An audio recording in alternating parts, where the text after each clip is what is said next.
and roll. Welcome back, everyone, to another episode of Cardboard Hands. This is episode 9. I'm back again with my co-hosts, Flex Gods and Retrospecs. How you guys doing today? If you guys haven't already, go ahead and subscribe to these guys. But yeah, how you guys doing? Nope, not too bad. Just chilling.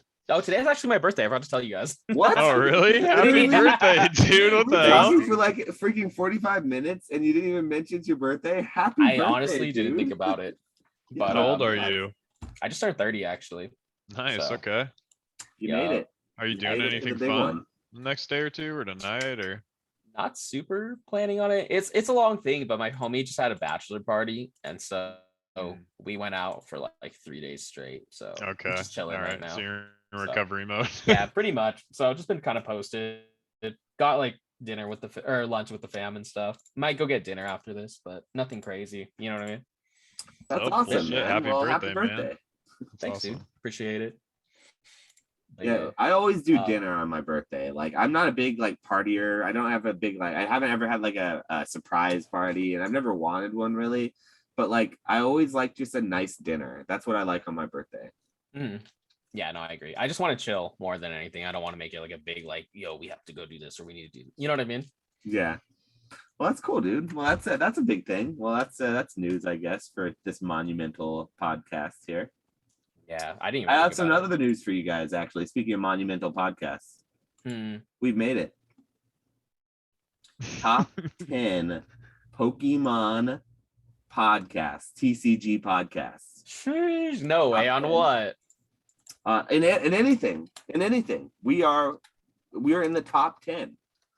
I could only find about 6 of them though. So, so there we are. So there we are, boys. We can be proud about that. We're in the top 10 of Pokemon TCG podcasts. When I did a quick search, I could only find about 6 of them. Is this on like Apple Podcasts and stuff? The first 3 episodes are, yes. Nobody watches them on Apple Podcasts though, and nobody watches them on the Stitcher that I have. It's posted on Stitcher, which puts it out to a couple other places, but I don't have the most recent episodes on because after the first 3 just got like nothing. It's like I realize everyone watches us on YouTube, which is okay. They must like our beautiful faces, you know. I don't blame them. Yeah, right. Yeah, exactly. I absolutely don't blame them. No, but in all reality, I am going to probably. It's not on iTunes, so or on the Apple, so it's on like pretty much everything else but Apple. So to answer your question, to rephrase that, it's not actually on Apple, but it's on Stitcher, which pushes it off to like other things. Okay, I think so it's on Apple Spotify. would probably be a good thing. But then you couldn't see our beautiful faces, though. That's true. We use so many examples. Like I'm always showing up these beautiful cards, like these hyper rare, exclusive English cards, like the Radiant cards from Pokemon Go. Have you guys seen that stuff yet? So I'm knee deep in Pokemon Go right now. So just I'll answer my own question about that's what I'm in. It's release week of Pokemon Go, and I am knee deep in it. Have you opened any of it, like to get a sense of hit rates or anything? Like how rare are those cards? So I opened some last night, Monday when I got it. I unpacked a lot of it. I just got it from the distributor, and I opened up some on my whatnot as like a pre-opening that we always do the week of release, and then we ship it out like on the Wednesday, and it gets to you basically either hopefully the day before or the day of release, basically, but depends on USPS. But we opened probably about 150, 200 packs last night, and I did not open a single Radiant Charizard. And so after the fact, it was kind of weird because I was thinking the Radiants were going to be very common. My girlfriend and I got on and we started opening packs just until we could hit one. And it took another about 50 packs to hit one, but we finally hit the Radiant Charizard. And during that time, we hit a few other things, which was like the stack of cards, those other Radiants I showed, and some other hits. But it seems to me that the Pokemon Go set has very, very easy pull rates, I will say. But for some reason, RNG really got me with the Radiant Charizard.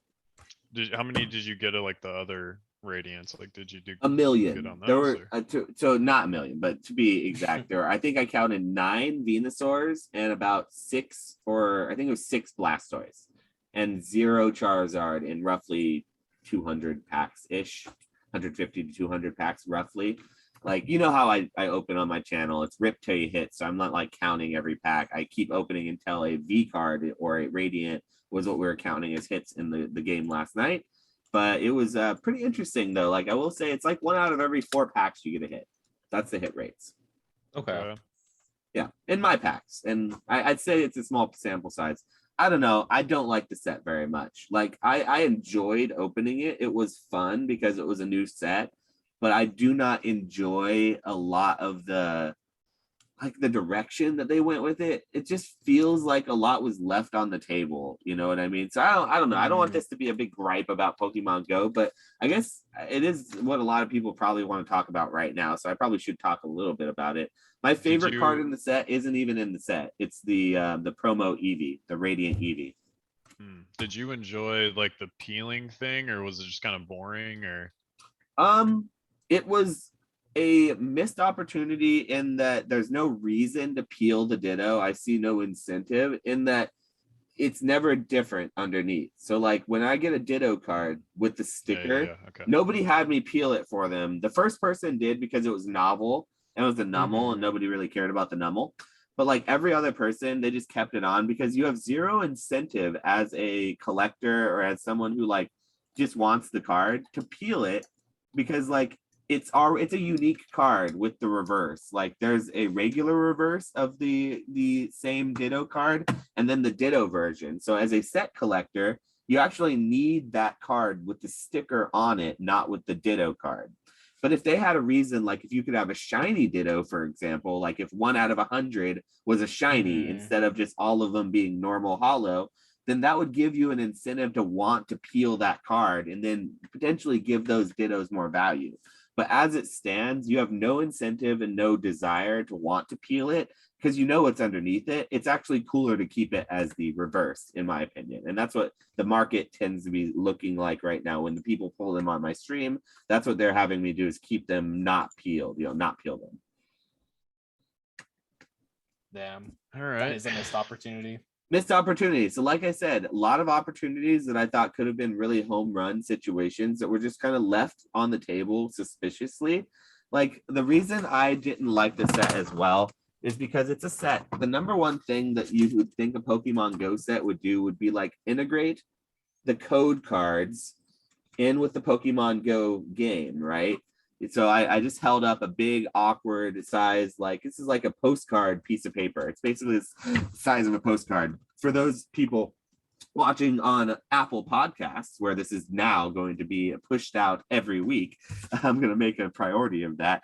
But you would think that the set would, when it was a Pokemon Go set, it would interact with Pokemon Go some way. Like, I don't know, maybe you have the code card, you scan it in, you get a couple Pokeballs in the game. I don't know, maybe 1 in every 100 code cards, you get a shiny Pokemon you can scan that it appears next to you, you can catch, or maybe not even a shiny Pokemon, maybe just like a Larvitar patched up when you get a Larvitar and you put in a code. Or I don't know. There are so many opportunities. I'm spitballing here. The point is they didn't do any of it. Like when you open up the pack of cards and you get your code card, it has zero interaction with the actual Pokemon Go game. There's nothing that links the pack of cards to Pokemon Go besides the ugly stamp that's on the cards, on every one of the cards. But then they give you these postcards inside like the Alolan Executor and the Shiny Eevee and the team collection boxes. And you can go to their website, www.niantic.com/redeem code. And you have to actually put in your account. You have to put in the code, and then they send you on your app like a couple of berries, like a couple of like Pokeballs or berries. So like for the amount of work that you put in to actually redeem something into Pokemon Go, it is so anticlimactic that it just makes me almost not want to do it. Actually, I'll tell you, it makes me not want to do it at all. I've given away dozens of these last night because I was just like, here, screenshot this. And I just put it up on the screen. I tell people to screenshot it and use it because I didn't want to use it because it's just a pain in the butt. I play Pokemon Go. I freaking play Pokemon Go. I like Pokemon Go too. Like, so I don't know. I'm their target audience and it definitely missed with me. So I wonder who the people who are not their target audience, how they're receiving it. That's what I wonder. That being said, great sales on the set. People still buying the heck out of it. And it's a release. So I think there's a lot to do with that. People are still not over it because it's just getting released. But there's also a lot of it. There's a whole lot of it too. Is not limited in any means. So you've been able to get like as much allocation as you want basically, and they're still doing just like it's just one fat wave up front kind of deal, or what? So as far as like allocations are concerned, I was able to get pretty much my full allocations that I asked for, and I could have actually bought a little bit more of some things if I requested it. And I'm actually counting on this Friday, once I do sell out, going back, seeing what's left, and maybe picking up some extra products. I do really enjoy the pen collection boxes because they come with some really, really nice like Team Instinct, Team Valor, Team Mystic swag. Like they're really nice enamel pins that even if they don't collect the TCG, Pokemon Go players will want those pins. They are official pins that I know that if, for years later, there will be Team Valor, Team Instinct, Team Mystic. I've seen people with their bumper stickers of that, on this day driving around. So people really identify with those teams. And so I really enjoy the boxes that those are in because you get one in each box. So I have a lot of those pins that I'll just put on my eBay and I'll probably sell for $5 to $7 a pin. And over time, I'll definitely get a lot of value over that. So I really like the auxiliary product of the set because I'm sitting here talking like everyone listening is like, dude, this guy hasn't said a one good thing about the set. Didn't he say he likes Pokemon Go? Like it sounds like he like hates the thing, but it's not that I dislike it. It's only that I'm not mad. I'm just disappointed. Yeah, I mean, you know what I mean? It's yeah, like I mean that. that's fair, and they probably like if they didn't like rush it out or whatever, like they probably could have done more with it too, like you were saying, like add stuff that ties into the game. Yeah, definitely does seem like a little bit of a missed opportunity. Some of the arts are really cool though. Like I really like that Dragonite a lot, the Rainbow Dragonite Yeah, V-Star. I like my boy Dragonite getting some love. I was a little mad he didn't get a gold. I'm kind of mad he didn't get a gold card, but we'll let that go, I guess. We won't worry about that. But yeah, Dragonite is it's a Mewtwo and a Dragonite set. So I did pull 4 of those Mewtwo's last night, 4 alternate art Mewtwo's. So they're not, in my opinion and from my experience, at least with the small sample size I have, they're not a hard card to pull. Okay. And 2 of the Conkeldurs, the other alternate art in the set. How much did you open in total? How much is the Mewtwo? How much did you open in total? Do you know? About 200 packs plus like okay, give or take maybe 50, depending on I didn't count them all because of the style that we hit. But I would say we went through about 2 cases worth of ETBs of product probably. Okay, cool. I just wanted perspective on the Mewtwo. Yeah, and we hit the first 2 Mewtwo's within the first 20 packs. They were almost back to back. It was like it was hilarious how quickly it happened. And then the other 2 happened like throughout the rest of the night. But then the Conkeldurr happened as well. A couple of gold Mewtwo's, 2 gold Mewtwo's were hit. 1 rainbow was hit. The only thing that wasn't hit really in the set was like the Rainbow Dragonite. So like we had a good spread, and the Charizard, like I said, the Radiant Charizard, which I believe was RNG. That's that classic Pokemon Go RNG showing itself with the Charizard. So yeah, I still say $5 by Friday. I believe the Charizard will be $5 by Friday. I'm gonna be wrong. This is think me. $5? This is me probably $5. That's crazy. Like 20, 25. Yeah, 20 is probably realistic, but you guys, there's a lot of this by stuff Friday, dude. That's Friday. crazy. That set comes out tomorrow officially? No, Friday. It comes out Friday. That comes out Friday officially. Oh, okay. That's how much does Radiant Greninja do? Yeah, what is Radiant? $1, $2 maybe? Wow, I thought it was like even $5. In English? I'm so out of the loop. Oh my god. Yeah, I don't know, man. Why wouldn't it be $1 to $2? Yeah, I mean, yeah, 227. It looks like. Oh wow, it fell off. Are you saying $5 on Charizard is really me being very bullish on it because the other 2 Radiants are going to be $1. The Blastoise and the. Are you serious? I think they'll be no 10. way, man. I don't think so. I think that they. Hold on. How much are the Amazing Rares? Amazing Rares are not comparable. I'm just kidding. I don't think Amazing Rares are. I think these will get carried by the fact that they're Kanto starters. Yeah, Yeah. I don't know. totally right. Let's look at what is Rayquaza amazing rare. It's So the for thing. right The now. Rayquaza is probably what, $5, $6 maybe. I don't know. I haven't checked in That would be forever. bullish. I'm feeling bullish on Rayquaza. Me saying $5 on that amazing rare because I buy them in lots for $1 all the time. Rayquaza gang. Rayquaza. And I Everything's value crashing. amazing rares. They're all $1. There's not a single amazing rare that makes me go, oh, that's $2 when I'm doing a valuation of a lot. Market price is 421. On See, I told Rayquaza. you $5 is bullish. Really? Yeah. Sheesh, I thought it was like a $10 card still. Yeah. Oh, I that lost card track was of a everything. yeah. So hi, old card shop here. I bought out Celebi when it was $30 on the opening of Vivid No. Voltage and the Sheesh, Amazing yeah. Rares. Every single copy on TCG Player. The night after, I opened No. 18 booster boxes and got one Celebi out of all of those booster boxes from Vivid Voltage. 3 cases. And on the release No, of Vivid, my Josh, don't girlfriend and I tell me opened it that, to the dude. dome, not on Whatnot, to the dome. And we were like, yo, I think Celebi is going to be a hard one to hit. And you know what happened? Celebi hit, but it hit in the different direction. It got hit hard. And now Celebi's $1. And I'm the proud owner of a stack of very expensive Celebis. But, that's what speccing on cards around pre-release will get you, folks. Yeah, So it's anyone rough. who's listening now, I hope I'm wrong about the Radiant Charizards because I had people on my Whatnot telling me that they pre-purchased them in English for like $200 for the set. Wow. And I was talking about how I believed that it would be $5 cards as we were opening them and not being able to pull it. And people were saying, I certainly hope not. But I honestly, I'm saying this not because I'm feeling evil and I don't have my Palpatine on. I'm like, yes, go down. But I do believe they're so common. They're so common. There's so much of this. People are so bullish on it when it first comes out and they buy so much and open so much. Not necessarily because of the value, but because of the fun. They just want to open it because it's fun.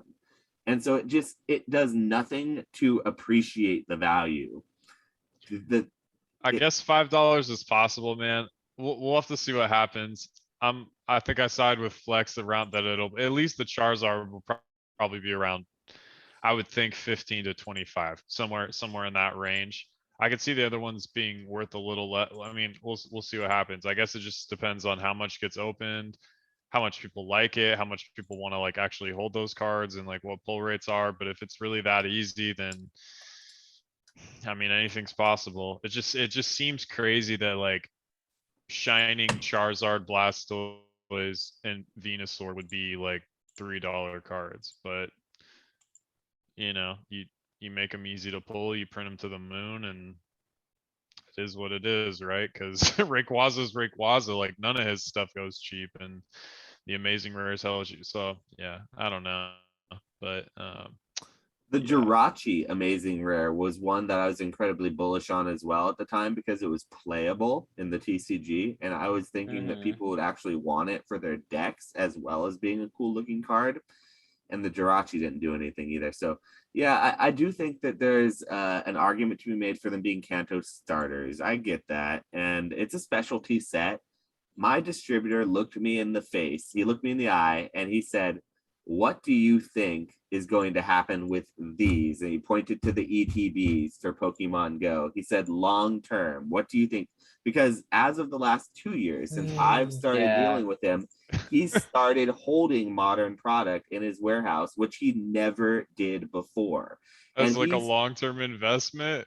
And I specifically looked me dead in the eye and asked me specifically about the Pokemon Go. And I said to him, bro, I think these things are going nowhere but down. But if for some reason Pokemon throws a curveball and never reprints them, they might be $50 again by next year. But they're $45. Those ETBs are $45 right now, and it hasn't been released yet. The set hasn't been released, and sellers are like trying to sell them. I had 2 or 3 people cancel pre-orders on me before the set came out. And so it was the set hadn't been all spoiled yet, but it was starting to come out. Basically the second the set got all spoiled, I had pre-orders starting to get canceled on me because people started seeing the set and they're like, I don't know if I need this anymore, this Pokemon Go thing. So like, it's not just me. It's definitely not just me who feels this way about the set. I mean, it's a specialty set, but it was just funny. It was the perspective though, is it was funny to me because I don't think this is going to be a set that is, oh yeah, by the way, more Shining Fates is coming. Oh, really? More Shining Fates ETBs are coming. Oh, I believe it. So, and for anyone who's out there who's saying they're not going to reprint Pokemon hammered. Go, they're not going to reprint specialty sets, they're done. Once they've reprinted something enough, they're just going to move on because they have more Shining Fates is coming, by the way. Yeah. That's crazy, dude. So much Shining Fates has been coming out over the past couple months, too. Like, how much Shining Fates do you guys need? Huh? Because there's more, whether you like it or not. Here you go. A boom. Yeah, it's surprising they haven't done more with Hidden Fates. I'm waiting for Champions Path. They're due for a Champions Path dump out of nowhere. Really quick, is that a My Hero Academia shirt that you're wearing, Josh? Yeah, that's yeah. The teacher dude. Yeah, that's awesome, man. I just bought some My Hero Academia cards from Japan, like literally right before we logged on here. So those cards look really cool, and they probably I think CGC grades them too. So I bet you there's a play to be made with those My Hero Academia. Not the English ones, but I'm getting these other like older Japanese ones from like 2015, but PSA grades them too. They're pretty sick. I don't know. I'm gonna try it out and see what happens. I really like this show. They're like the XY mega cards where it's a Japanese card, but it has in English like the thwack or like smash or like Detroit, whatever it is, you know. So they're cool looking cards. Really quick though, like I know you to some extent invest in sealed product or just holding sealed product for the long term, Josh, but Flex, do you have anything sealed that you're like holding or that like you like to buy, or is it just all singles and graded? I don't know. Let me think. I moved most of my sealed. I had a premium powers box, like the Hidden Fates one. I had that. I was like, yeah, it's not like the good one with the Ultra Ball or whatever. It's like the one missing the missing the figure or whatever. But I got that one for like stupid cheap. I found it at a flea market for like $150 when they were going for like $300. Wow. But I traded that for a Dark Magician Girl, the Ghost Rare. So I don't necessarily like holding on to sealed. I have a lot of sealed Fortnite. Okay. But are you gonna break it to grade or what? No, I'm just gonna hold on to it. I think I have like 8 of these mega boxes right now, like these ones.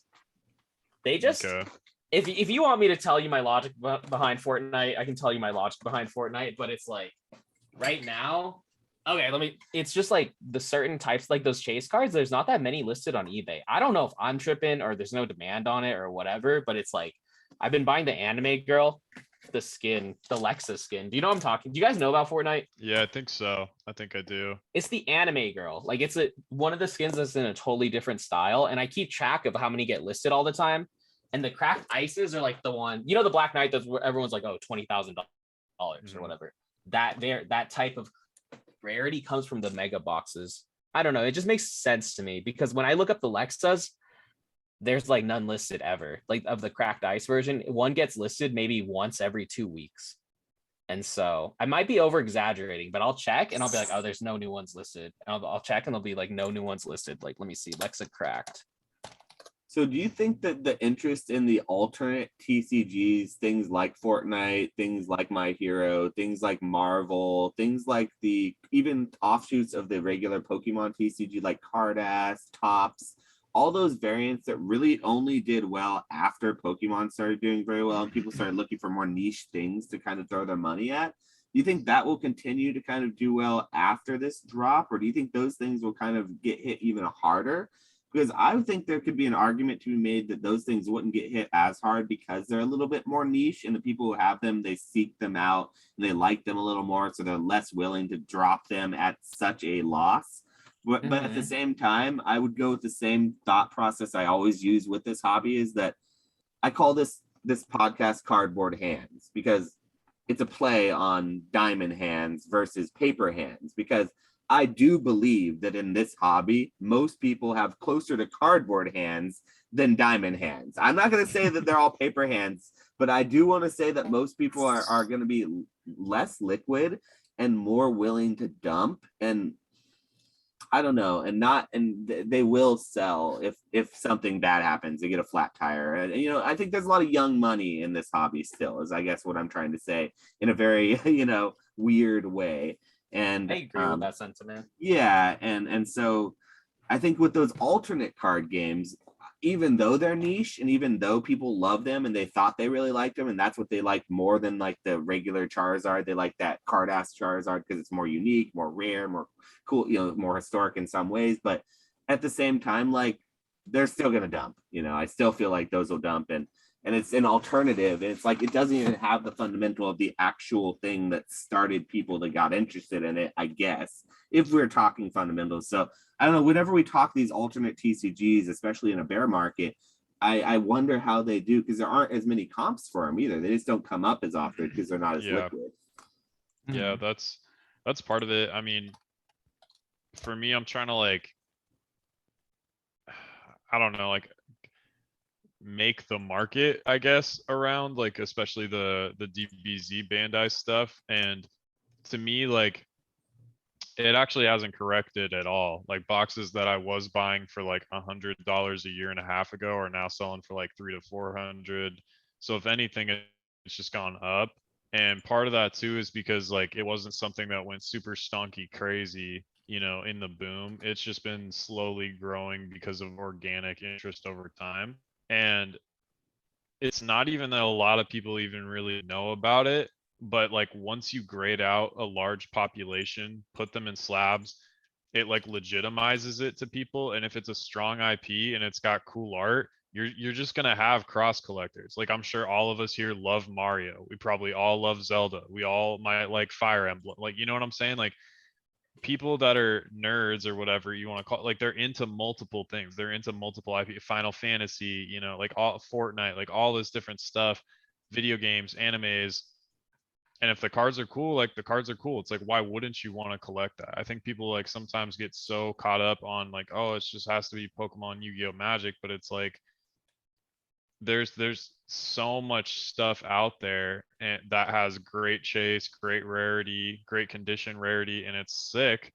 You put it in a slab and it legitimizes it to people, something that goes from being worthless junk at a garage sale. It's well, actually this is a 1 out of 3,000 pack ultra rare or whatever, you know what I'm saying? And then you do the research, you build a market on it. And so that's why I think it doesn't correct as much, is because it didn't stonk as crazy. It's been going up off of just genuine organic demand rather than flippers, stonkers, resellers, whatever you want to call it. So let's talk spicy, boys. Okay, but I did really quick, I will say this, I did just ape into a bunch, my only sealed investment ever, and it's a spec, but I aped into a bunch of Bleach.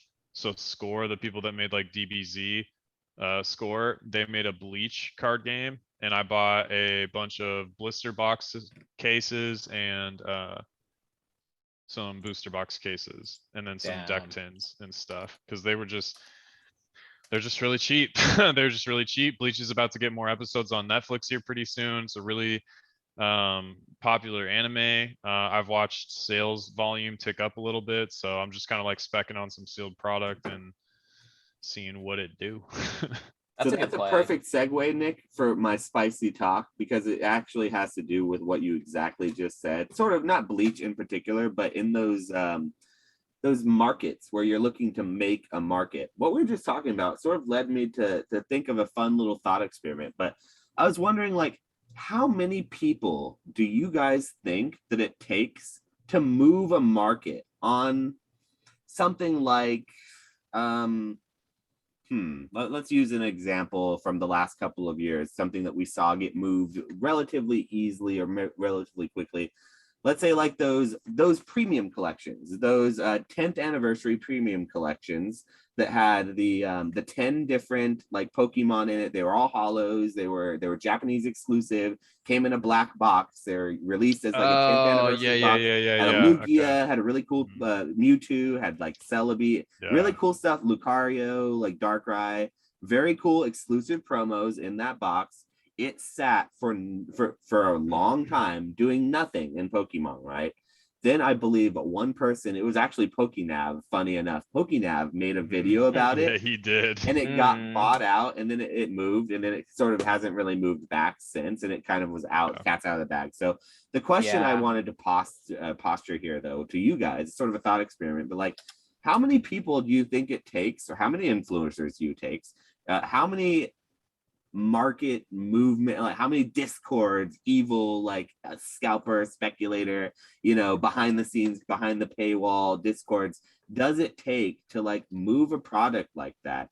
Is it just one person? Does it take 69 people? I have one story really quick based on that. You remember when I showed you guys the comic books? There was this one lot that I was gonna buy, and it had like one copy of every single one. And I was like, I'm just going to talk about it on the thing. No one's going to pay attention to this. Literally like 2 days later, someone bought out that whole lot. It had every single issue. And I was like, oh, I'm going to scoop that when I get a chance. And then I literally went back and it was gone. I'm just putting that out there. That's a random aside. I don't know if it's wasn't me. I don't know if it's a coincidence. Do you know what I'm saying? It wasn't me either, but it was definitely one of our watchers for sure. Dude, I was so that's the question. So that's the question. How many? But that's on me. It's one then, right? And so once a market is made, and this is where it gets spicy. This is where I want to talk spicy, guys, because that's not spicy. That's just whatever. That's mild. That's like mild taco sauce. Here's the habanero sauce. How do you then make a market when you find one of those things, like, and you see that niche and you want to make that market? How do you do it in such a way that is not scummy and scammy? Because in before, everyone in the chat says, oh, well, all you have to do is shill bid your own auction on eBay and put it up there for $1,000. Yeah. Have your best friend go and buy it for $1,000, or even put it in an auction. Have a couple fake accounts bid it up, and then you've got a sales listing on the biggest, most reliable and trustworthy site that puts it out there for you and doesn't tell you when it's either paid for or not, because eBay doesn't want you to know that kind of stuff.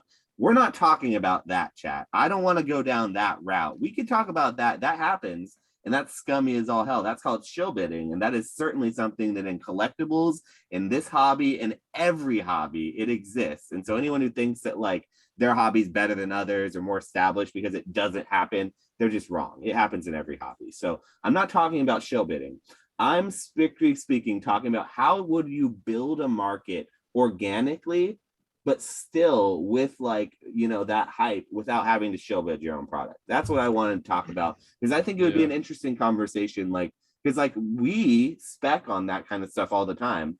I have probably built up a market on the Topps first appearance cards, just as much as I've talked about them and shilled them and like shown them on my channel and talked about sales. And I've sold a couple publicly as well. And like the last sale didn't actually happen. So that was not a public sale. That is a number we can go by, but other things have happened that, have contributed. So like, it'd be an interesting topic to have though. How would you guys make a market? And I know without giving away your secrets, because I know that we're making moves in the background, but we can still talk about it, how you would do it hypothetically, because I think it would make a good conversation.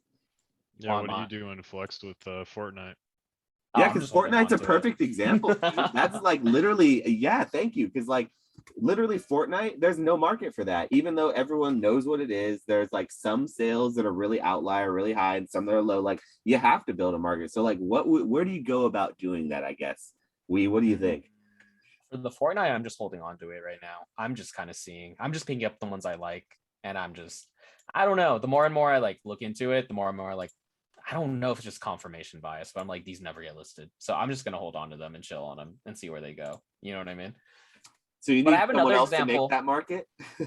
I don't know. Part of me feels like I'm just buying them for fun. But in a weird way, it's like the stuff that I buy for fun usually does a lot better than the stuff that I buy for like, yo, I'm going to buy this and then make a profit off it because there's a margin right now. Do you know what I mean? I take it less seriously, but what I was going to say is like I do have one card. This is a random one-off experience I have, but it's just doing eBay sponsored and just putting money into the sponsored. Do you know what I mean? Because there's Okay. this one card I have from the 90s. It's a weird promo card that no one, and it's of Michael Jordan, so it's like, you know what I mean? But no one owns the copy of this card. I don't know why, but I bought it in a lot and I own like, I think I own like 300 of them. I own so many of them. Do you know what I mean? And so I got in a lot. I already made profit off the lot. So I just have like 300 of these cards. So I just list them and I just put them as sponsored. And I just like every time they sell, it's a free, like I put them up for like $7. You know what I mean? And then I think eBay sponsored like goes a long way because you'll just, it attracts like a lot of buyers. You're kind of like new and they're like new into the hobby. So they'll buy that type of stuff. And then it attracts a lot of people who are like looking up similar things. So it's like, that's one example.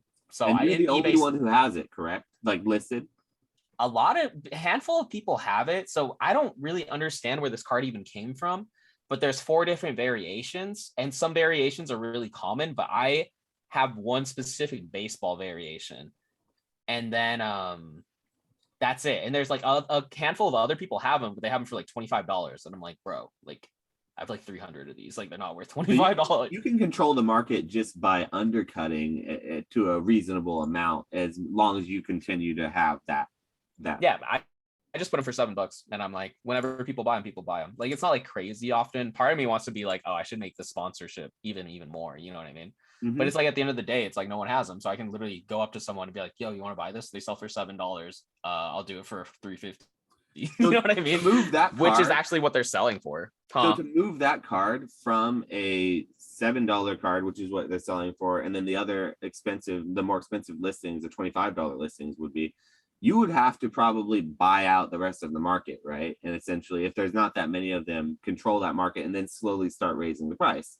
And then you could basically, you would have those sales listings, and that wouldn't be scummy at all. That's just essentially you looking at what's happening and not having to make any sort of falsified sales. You're just going and buying the other copies that are a little bit more expensive. And then once they're off the market, seeing if any more come back.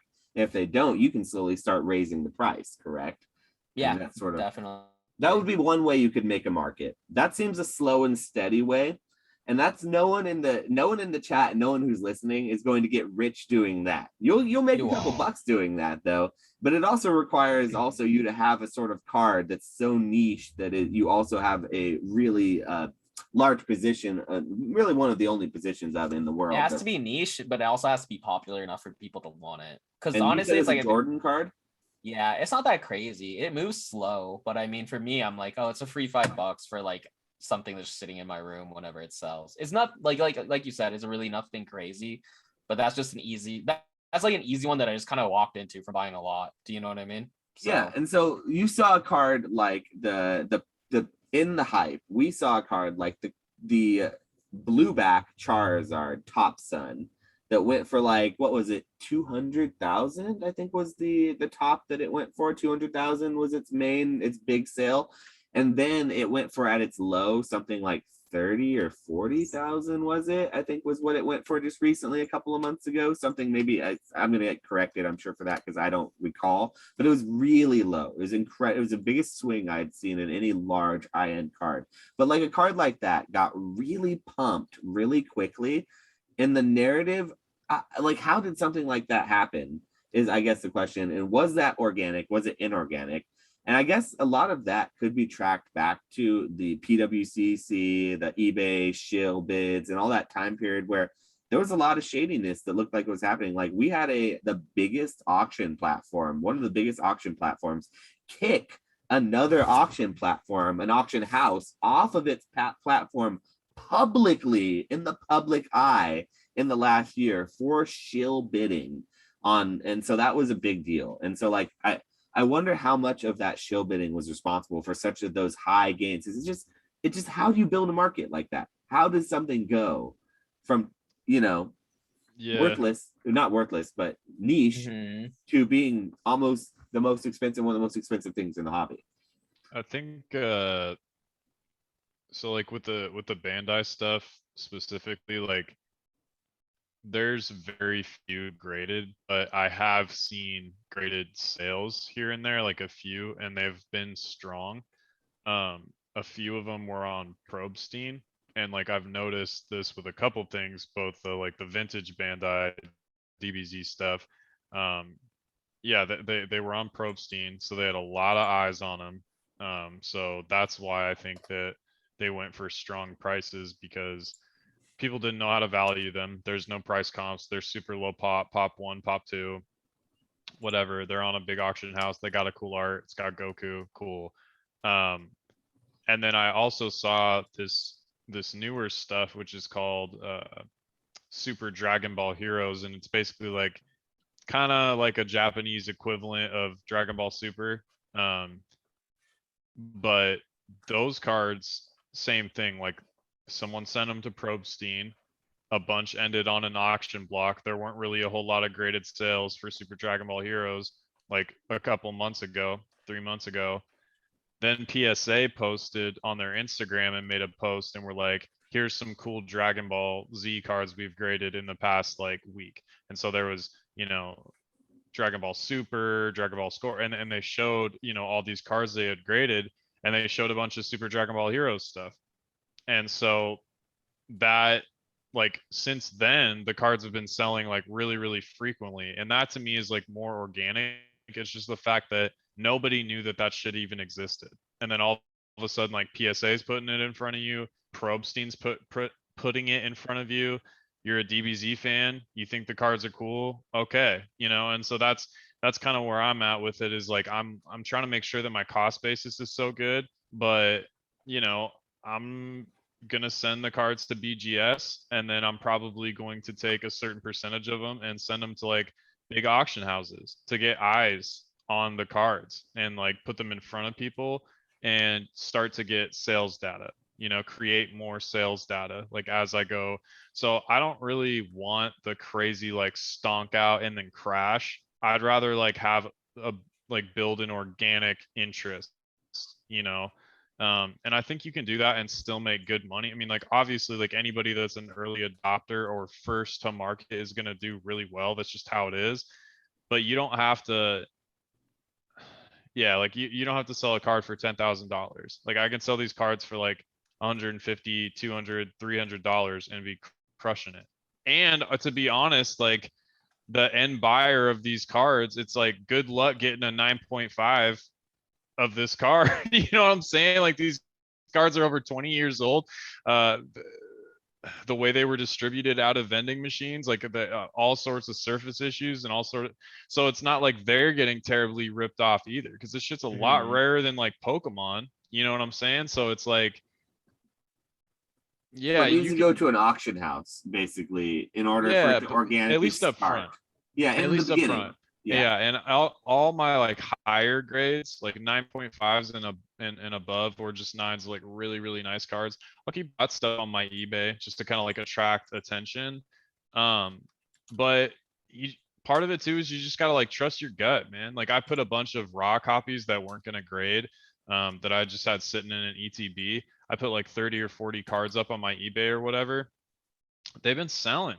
And I thought they were going to sit, right? They're super niche. Some dude just came by the other day and bought like 8 cards at once, just like snap. You know what I'm saying? So like you get the right buyers, you put them in front of people, and you provide like, or you fulfill the need, I guess. Like people are looking for them. No one's selling them. If you're going to sell them, people got to come to you. So yeah, man, but I guess kind of rambly rant sort of deal. But I think that you can build a market and have organic interest and build it in a ethical way and not be like a stonker, not try to like pull one over on people. But at the end of the day, if it's cool shit and people want it and you were the first to grade it, like you should make money on it, you know? So yeah, I don't know what you guys think, but. And do you like doing that type of niche stuff more than you like make the more obvious plays, would you say? Do you think it's more enjoyable? For sure, because it's fun to like learn about something. Like Pokemon is still fun to learn, but like even just like getting into F1 and it's always fun to like learn something new. And yeah, like it's cool to like work, because like with Pokemon you can just go to Bulbapedia. With this stuff, you're not, there are no websites that are just going to give you like all the information you need. You got to find somebody in some super niche, subreddit or Facebook group or whatever, and then message them and be like, hey, can you give me information on this stuff? Or you're up till 3 a.m. messaging somebody from Japan, or you know what I mean? Like, it's not as easy as Bulbapedia. And so to me, like, the reward is better. Like, it's more gratifying when you find out, like, okay, these are the chase cards of this hobby. Here's how rare they are, blah, blah, blah. Like, for me, that's fun. Like, that's where I get the most enjoyment out of the hobby. Like, where other people might get like it off of collecting or ripping packs or whatever the case may be. Like, I get the most enjoyment out of doing the research, grinding, and like making plays. Like, that shit is so fun to me. Like, constantly learning, getting into something new, staying like mobile. And it's cool to be able to make plays in anything, right? Like, it's cool to be able to be like, oh, well, I sold a Yu-Gi-Oh card, I sold a Magic card, I sold a MetaZoo card, I sold a Pokemon card, I sold a Dragon Ball Z card, like, I sold a sports card. You know what I'm saying? Like, that's pretty cool to me. I don't know. I know Flex is. I mean, both of you guys are pretty eclectic as far as like you're able to go in and out of different markets and sell and flip all sorts of stuff. So it's not like you guys are just focused on one thing either, So Yeah, and it is one of those things that markets being different, they move differently. It's being able to move from those different markets and be a little more flexible and make those niche plays. It does help when times are bad, and say, for example, for like Pokemon, or times are bad in Magic, or things are bad in any one particular game. Doesn't mean they're bad in all these other niche markets. So it does help to sort of diversify in those other realms. But yeah, I agree. I think it's more fun to make those niche plays. I think you get a little bit more sense of a feeling of like satisfaction. It feels like when you're kind of one of the only people doing something, or it feels like you're accomplishing something if you're making a market, for sure. Like, I feel like I've sold a couple of cards that I definitely have helped contribute to markets. So it does feel good when you can do that, and for sure. Before this whole podcast started, before we started recording, we were talking a little bit about the market. We were talking really candidly about what we were feeling and everything. And I feel like that's something that a lot of people might like to hear as well. So I kind of wanted to go back a little bit to that, because this conversation spurred me on, just hearing what you say about, being able to make plays and make sales and be able to sell cards and the thing that we love, pop cultures, collectibles and stuff. That really didn't seem like it was very optimized, or it wasn't very, very available for the mass public to do as like business or as like a full-time thing. You weren't seeing podcasts, you weren't seeing these like communities being built around it. Do you guys think that after all is said and done, and after this bearishness, after this crazy recession, downturn economy, do you think people will still be interested in like cardboard and like these collectibles? Because like right before all this, people, they weren't really like, I mean, they were kind of a little bit, but they weren't, right? So I don't know. What do you guys think? Like, let's talk about the market a little bit, because I think there's a good conversation that we were having before. Maybe we can kind of go back a little bit, talk about that. You go first, Flex. I go back and forth. It depends on the day, really. You know what I mean? Like, how were you feeling earlier today? Like, about, were you thinking you want to sell? Or I wake up some days where I'm like, I just want to sell everything, and other days I'm like, maybe it's really a good time to buy, and then I go and buy a few cases of like ultra modern that this is the day before I was trying to dump. So like, what were you feeling earlier? I was trying to sell everything, but I feel like I'm such a paradox, because I feel like I'm like, oh, I need to sell everything, but then I'm also like, oh, I've been buying a lot, like more so than I usually do. Do you know what I mean? Like, I'll buy stuff. I haven't bought stuff on eBay in a long time, but I've been buying so much on eBay. And I've been like, oh, this is a good buy. Oh, this is a good price. Oh, this is a good price. And I'm like, I don't know. So I feel like I'm at a weird like crossroads right now of like how I feel. Because part of me is like, I want to just sell everything. But then it's like, everything feels really low. But I also don't know if it's just like kind of a confirmation bias or like a recency bias from the price points that we've seen before.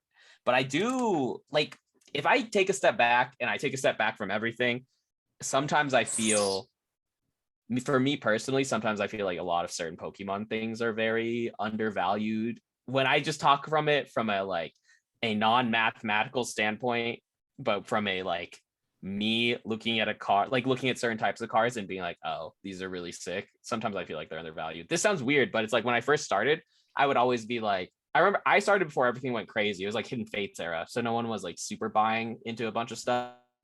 But I remember I was like buying collections and stuff. And I was like, oh, this card looks like a $30 card. And it was like, and I'd be like, oh, this card is literally worth nothing. There's no comps, there's no data on anything. You know what I mean? And that was with a lot of reverse holos, like the reverse holos from EX era. And so those finally started getting a lot of love, like the Mewtwo's. Like, of course, it's always the popular Pokemon, but I was looking at the popular Pokemon then, and I was like, bro, like these aren't worth anything. And I don't know if it's like if it holds strong or if I'm just like being a collector boy, but I'm like, I look at some cards and I'm like, bro, this deserves a lot more value than it is right now. So I don't know. That's where I'm at.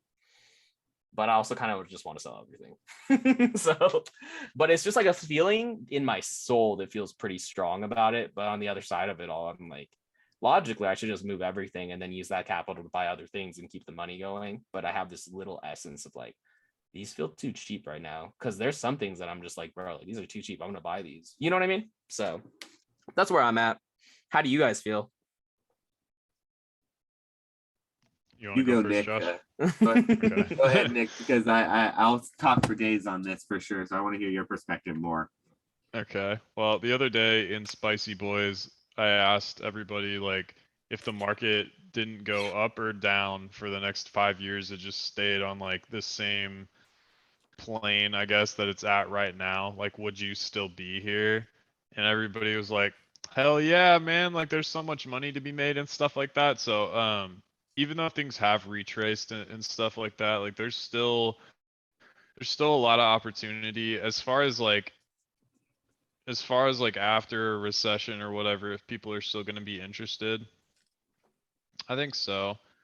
I think a lot of like people are going to learn and on things that they got burnt on or overpaid on or things like that. But I just think cards in general has kind of like had a really big reason. I mean, shit, dude. If you told me like when I was 18, like that that I would be flipping cards as a side hustle in, like 9 or 10 years, I would have been like, what? Like, what are you what are you talking about? Like, That's for my real? point, man. So How long can that it's just still be viable? That's my point, though.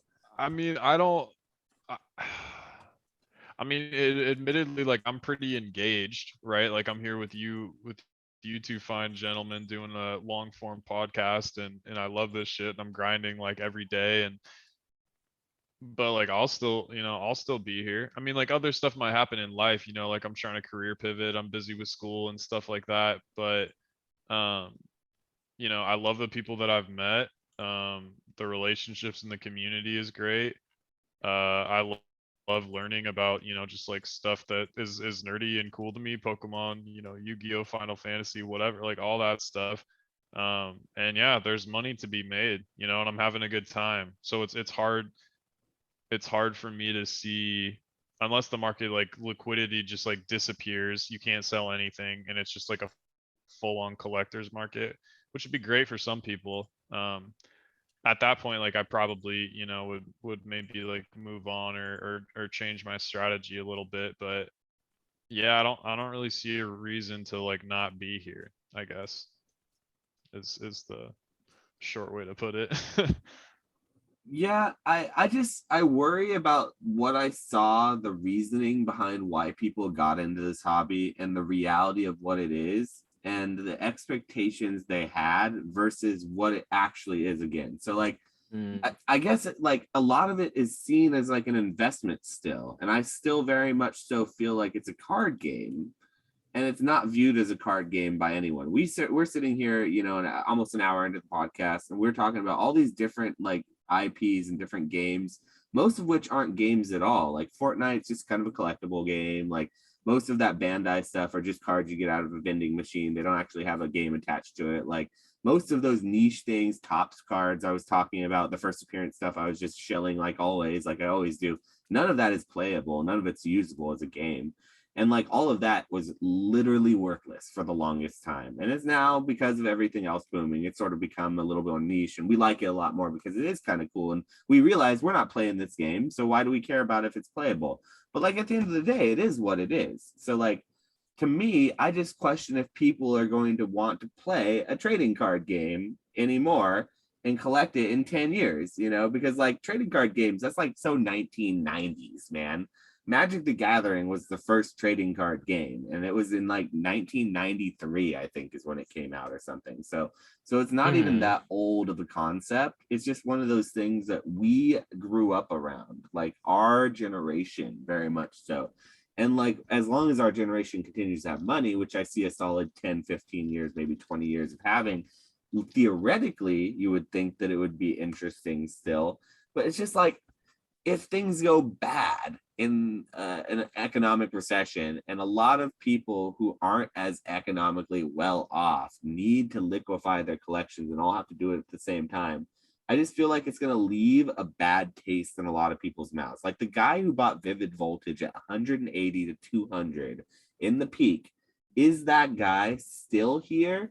Was he engaged the entire time? Obviously, he wasn't that engaged when he bought it. He just jumped in and bought it. Because if he was really engaged at that time, like before, he would have seen this is really on a roller coaster and it's going to come down. But, you know, maybe he was just watching YouTube one day. He saw a YouTuber say, Vivid Voltage has a, you know, $500, $400 Pikachu, whatever it was at the time, and buy everything you can. It's not getting a reprint because of the pandemic, etc., whatever the narrative was. And so he bought that. Like, is that guy still here? I would say that the guy who bought it 180, if he's still here, he's learned a lot since then, and he's never going to make that mistake again, ever. And if he's going to be here for the long term, he's going to be a frugal. He's going to, you know, they're going to not make that mistake, and it's going to be a different type of environment.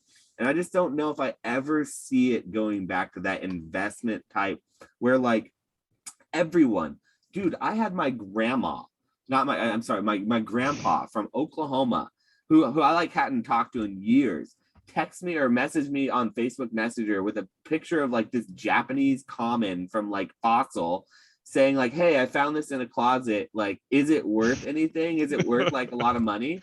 Like during the Logan Paul times, legitimately asking that. And that is how I knew we were truly in a bubble. Like that I had random people asking, you know, if their comments were worth, you know, hundreds of dollars, whatever it is. But it's so I understand what you're saying about like the intent, but I don't necessarily, it's kind of like the all press is good press kind of thing or whatever. And like I just looked up.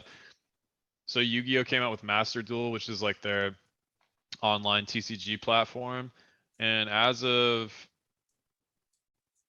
I think this is as of like last week or something, Master Duel downloads have surpassed 30 million worldwide. A lot of So, people like, play that. I had an old roommate so who used to play that a lot. So it's a very, it's a good game I've heard from people. Yeah. Now, whether that translates into like booster box sales or sealed deck, you know, but a certain percentage of people are definitely still gonna be playing it. I honestly just think, and you know, this could just be confirmation, but like, well, to your point about is the dude that bought Vivid Voltage expensive? I didn't buy like Vivid Voltage at, you know, 180, 200 or whatever. But I did like tons of dumb stuff when I got back in. I mean, I was opening tons of modern. I mean, I was having a good time. I wasn't trying to like invest or stonk or whatever. I was just like, still here. You're right. You're still here. yeah, and like I, you know, but I did tons of dumb stuff, dude. I pulled a shiny Charizard out of a VMAX out of a, you know, $30 Pikachu Shining Fates V box or whatever, and it was $600 raw. And I was like, no, I'm gonna hold on to this because this is shiny Charizard, dude. Ended up selling that card for like 225, like a freaking dingus. You know what I mean? Yeah. So like me and the Snorlax, me and the gold Snorlax. Like, you guys saw that. You saw I finally let go of that bag at $175. That's fire. But yeah, man, I'm saying like everybody made stupid, goofy mistakes and plays. And if you say you've never made a mistake, it's just like that's just not realistic. Like everybody makes mistakes. Everybody like FOMOs into something, they overpay, everybody like so. But do I think that people are going to be like as engaged as us or willing to work as hard as us? Like maybe not. But not everybody has to enjoy the hobby. You know what I mean? The kind of stuff that we get enjoyment out of is just different because of like where we're at and what our goals are. But the average person, they don't need like all the information and nuance and like 4-hour YouTube lives. Like they don't need that shit. They really don't. They see a card in a blue slab, it has a 9 on it, it's a cool Pokemon, they want to pay you for it and they don't think twice. Like that's just how it is, you know? And so I think that sometimes we underestimate just like the average enjoyment because we look at stuff through like our lens of like, I can't even believe you'd spend money on that, or you know what I'm saying? But not everybody is going to be a market maker. Not everybody's going to be a business. Not everybody's going to be a flipper. You know, like the majority of any market needs to be consumers or else like that market just doesn't work. That's with anything, you know, like imagine if like, so last quarter really, I'm sorry, I'm rambling. Last quarter, I took a business law class and one of the cases we looked at was this guy who planted like 15 acres of wheat on his property. And the government, the state government came in and fined him and said, you can't grow this much wheat on your own property. Now he wasn't selling it to anybody. He was just using it to like make it his family, you know, like wheat, you know, bread, pasta, like all that sort. And then he was feeding it to his cattle and his livestock and all that sort of stuff, right? Wasn't even selling it. The state government comes in and fines him because they say, you've been growing too much wheat. Because of that, you're affecting the state's wheat market because all this wheat that you otherwise would have been buying and paying taxes on that would go to the state, you're not spending that money because you're growing your own wheat. So then they find him and cut him down to like 10 acres instead of 15 acres or whatever the point. So the point I'm trying to make is that like if everybody was a business or a flipper or savvy and nuanced, like whatever word you want to use for it, there would be no market. Like there would be no market, right? Like it just, so yeah, like I don't know if any of that made sense or if it was just a giant rant or whatever. No, but that makes make sense. No, it does make sense. I understand. Not everyone can be as engaged for sure. I agree with that. I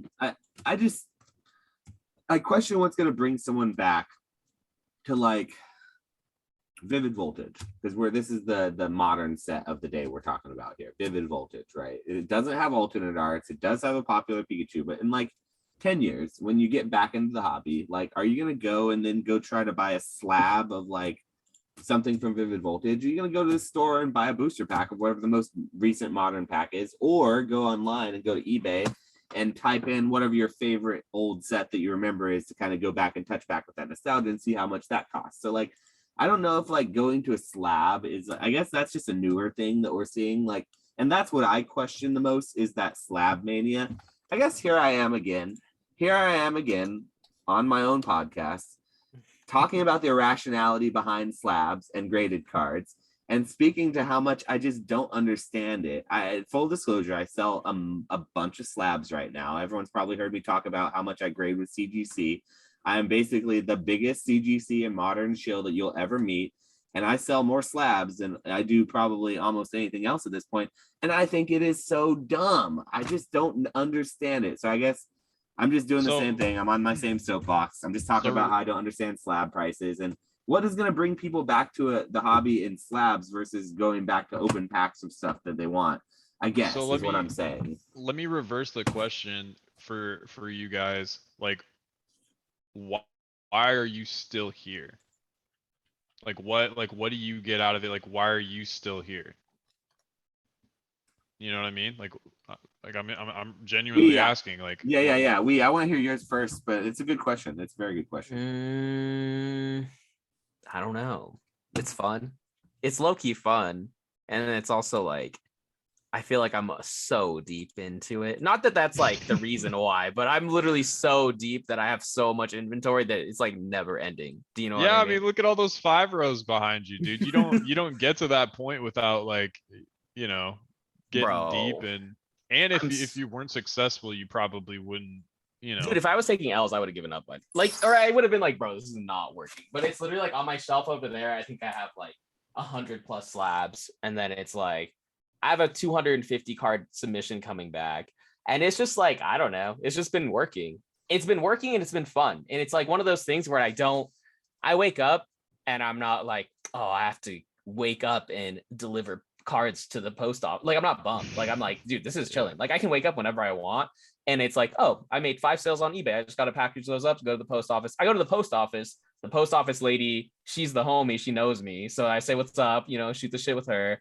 Then there's a card shop right next to like where the post office is. So I go to the card shop. I shoot the shit with them. And they're like, oh, yo, we have this person coming in. Like you might be able to make a deal with them. Like we don't want any of their stuff. And then sometimes it works, sometimes it doesn't. And it's like, I don't know. It's like fun and it's enjoyable. And it has like it goes back to how you were saying, like you have those connections. And it's like, I have this like little nice, like it's a weird, like it's not like a routine, but I'm like, I have this routine and it feels good. And it's like, yeah, I don't know. It feels good. It's fun. And it goes back to also like the treasure hunt thing. Like that thing, I feel like that feeling never really gets satiated. You know what I mean?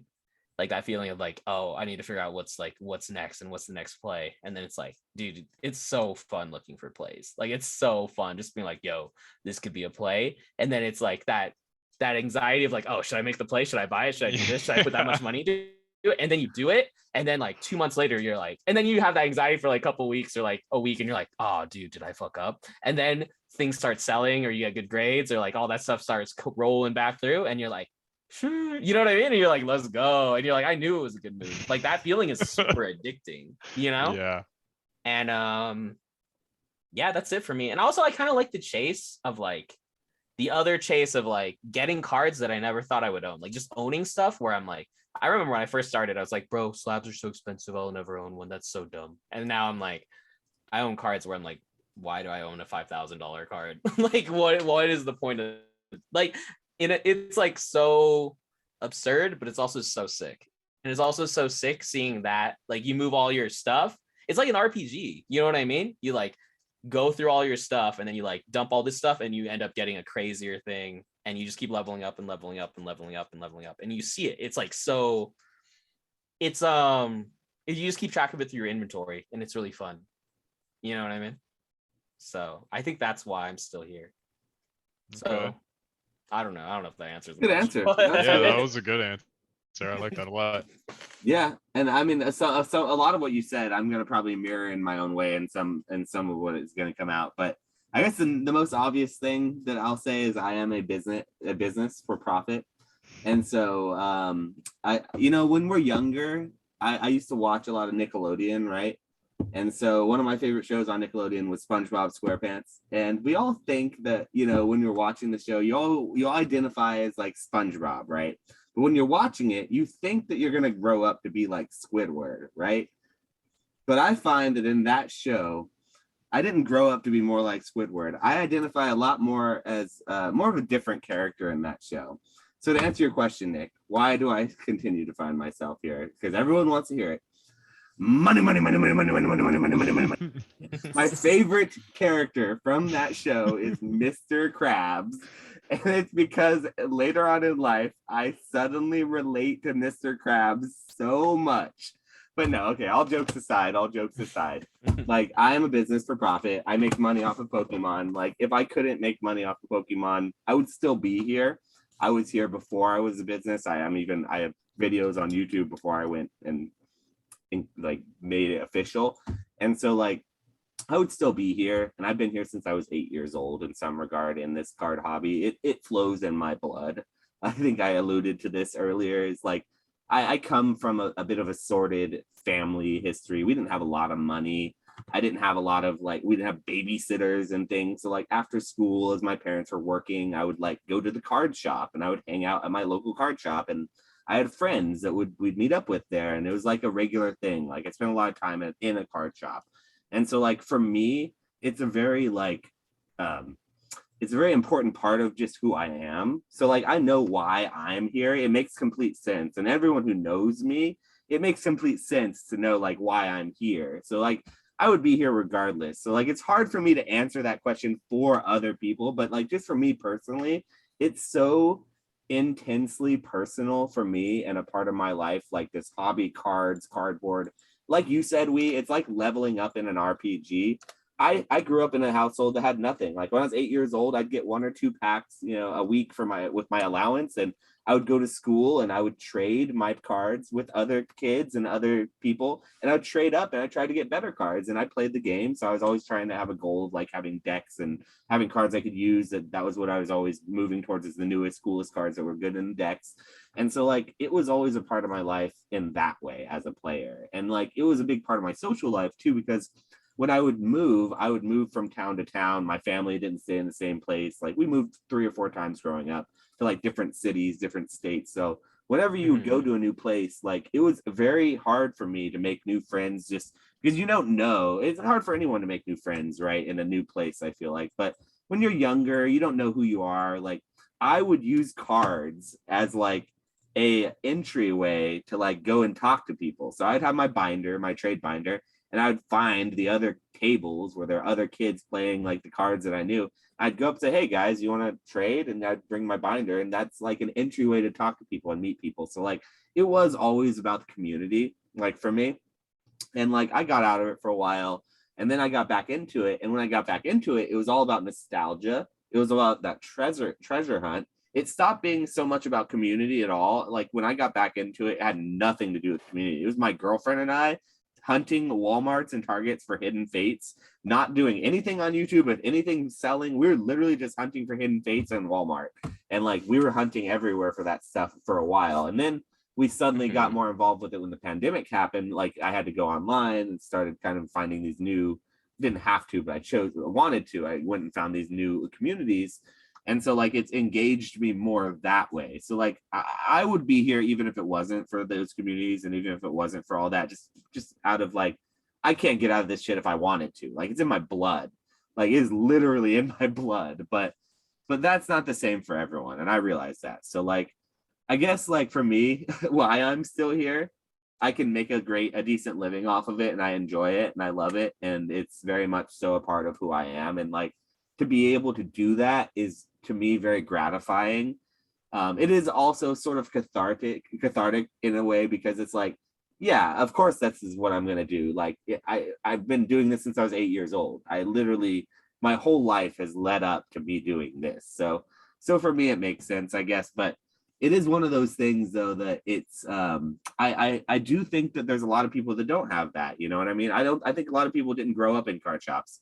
I don't think a lot of people have that like visceral connection. They didn't spend, Christmas Eve at a card shop at, like I did growing up and playing a Magic the Gathering Chaos game with 13 other people until long after the shop closed, and the shopkeeper's involved. So he closed the shop down, but we're all still in there until like midnight, and like we're still playing on Christmas Eve. Like those memories are not something you can get really, or you can really give to anyone else, but those are memories I carry with me. So like, I guess there's a difference like for a lot of people. But I mean, I think there's a lot of people who will casually get in and out into the hobby, and they will probably continue getting in and out of the hobby for years to come, as long as it exists in some realm. So that's where I'm confident about. It's like, even if you're not like me and you're not like blood and sweat and tears in this cardboard, your hands have cardboard cuts on it from handling so many cards or whatever. Even if you're not like that, I think there's still like an argument to be made that you'll be in and out of the hobby for some amount of time. But sorry, that's a bit of a long form. But yeah, I mean, I'm in this hobby for sure, like for the long haul. Like, and that's why when I shout out to Echo Base Collectibles, when I talk to Echo Base Collectibles a lot, I can really connect with Echo Base, because like he's one of the few people that I do know in this hobby that has literally been in the hobby in a very much so a way that I recognize, like in a way that you won't see like as a player, and like in the nitty gritty. So like I appreciate when people can have those conversations. Just a short shout out to, because I know Echo, Joe, I know you're going to be listening to this eventually on your work day. Shout out to you there. But yeah, this is a hobby that so after hearing me say that, I still feel like there are going to be people who probably aren't going to feel this way. And I still feel bearish about it in the the future. I don't know. I don't see the mania continuing, I see a side second wave, but that's just me. Like, what would But, cause a second wave of mania? You know what I mean? What would cause Keep it? talking. I'm listening. Like, what the Logan Paul thing? It wasn't Logan Paul. Like, we can say Logan Paul helped it, but it was everything leading up to Logan Paul. It was a perfect storm of like the pandemic and everyone being inside and getting all this extra money from the government, and then like selling their cards and being able to make, and like when everything's going to the moon, it feels great. Like, it feels great. And so it was this elation. What would it cause? Like, what would cause that again?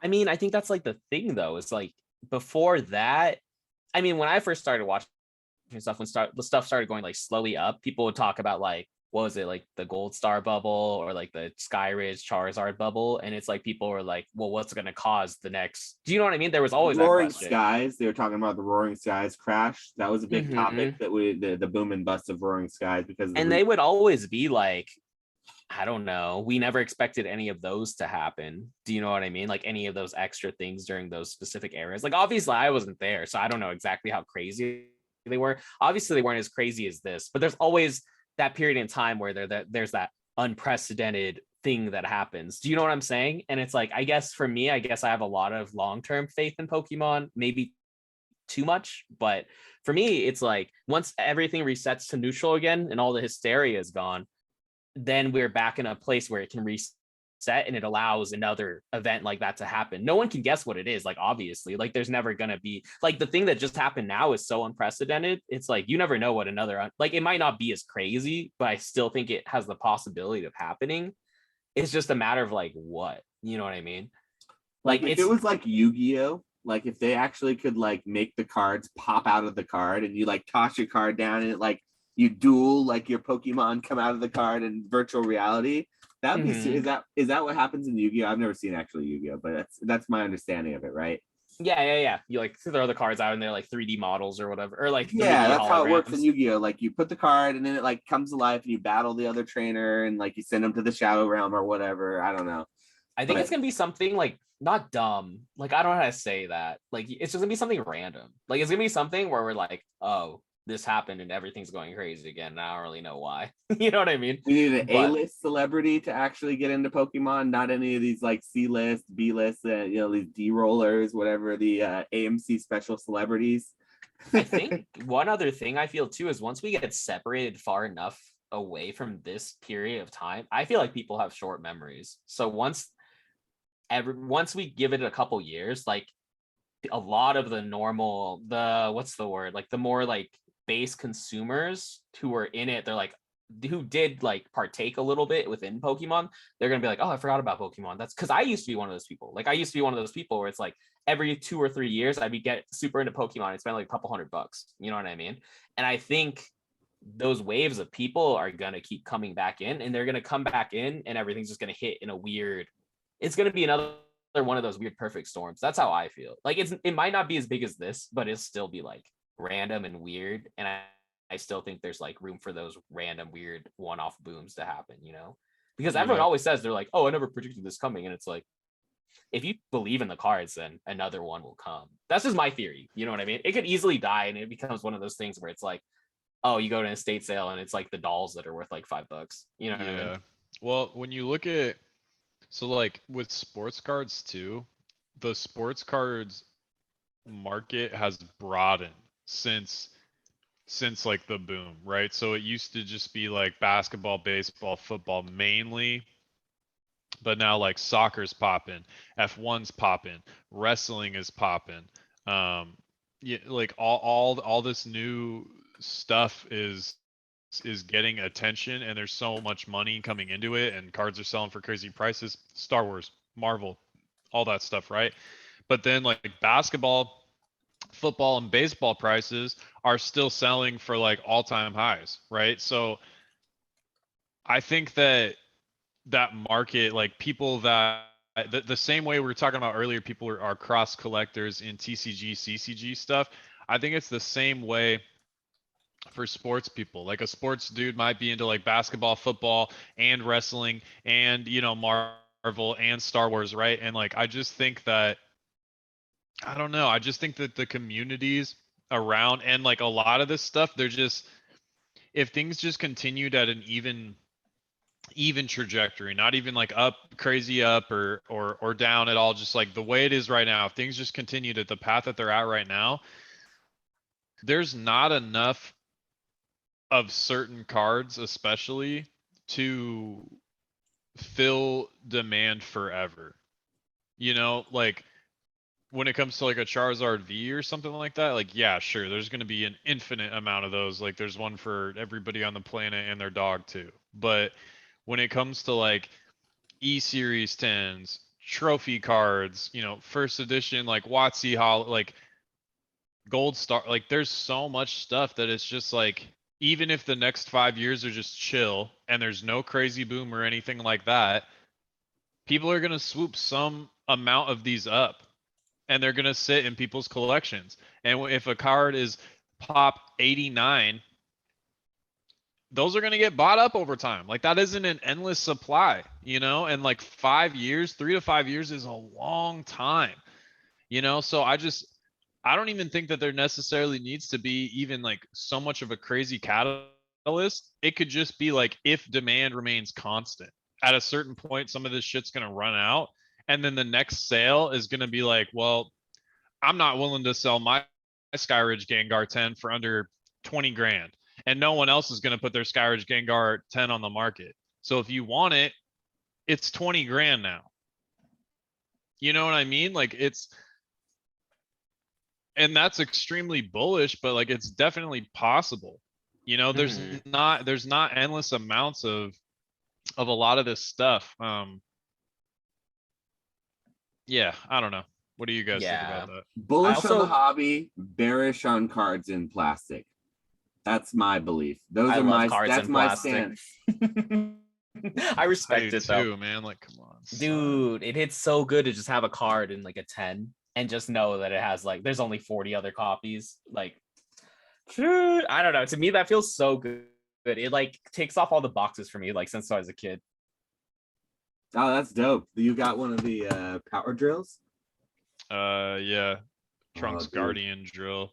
Yeah, I know those cards are really tough to find. Those ones are really cool. And the thing is with those cards, like someone like me who's like knee deep in dead TCGs, I love that stuff. Like a normie was gonna look at that card versus one of the new Dragon Ball Super, like fancy, flashy, like raw blue hair, like you know, the full art crazy thing. And they're gonna see that card, which is what? What do you think that card's worth? Would you say? The one you just showed.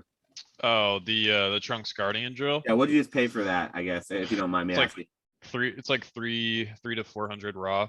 Yeah, and so graded, it's probably, if it had a good grade, it'd be like $1,000, right? Something like 600, 700, maybe $1,000 if it had a good grade. Yeah, so I would say that a new modern Dragon Ball Super, like Chase God Rare or whatever, that's probably comparable price.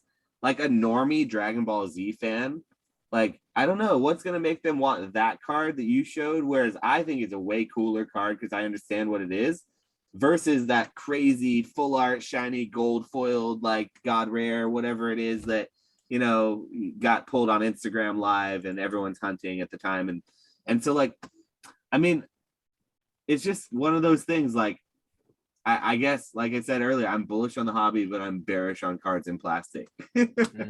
Yeah, that's fair. I don't know, man. I really like, I like slabs. Like to me, it feels like when I have a bunch of cards just like stacked in a box or whatever, it almost feels like clutter. But when I have a card with like a card stand in a slab, it feels like decoration or like art or something, you know what I mean? But if I just have an ETB filled with like cards that I either need to grade or list on eBay or whatever, I'm like, ugh, like I gotta get this stuff sold and get to like clean up my counter. I mean, like, you know, I got all this crap. Like, yeah, I like sealed, man. I'm a sealed collector. You know me. I'm a big sealed collector. So that's my thing. It's because of it. I like how it displays. I like how it ages. I like its utility, even if you're not playing it. It's weird, man. Like when I like, again, that bleach stuff is the first like sealed that I've really been like, okay, I'm gonna drop some money here and spec on this. it felt good to like put the boxes in the closet. It was like, ooh, I have sealed products in the closet now, dude. It was so funny because like it just was never something that I would ever do before, especially with like modern Pokemon or anything like that. I But said, yeah, look I at was my just like, modern sealed product too, because I love looking at it sometimes. It looks great. I love it. yeah, it's just funny, man. Like it felt good. I was like, all right, cool. Like I have some stuff in the closet now that if it does well, like I'm gonna make some money on. And like all I have to do is slap a shipping label on it. Like I don't know. Like yeah, it's interesting. But I think that the economy might be like rough for a year or two.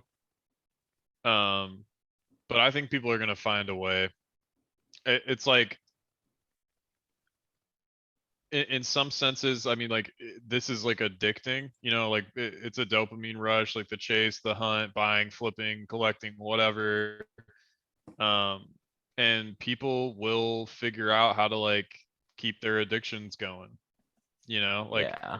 and that sounds kind of dark, I guess, but it doesn't necessarily like need to be, but people will figure it out, right? Like if they Pokemon is an want to spend. escape.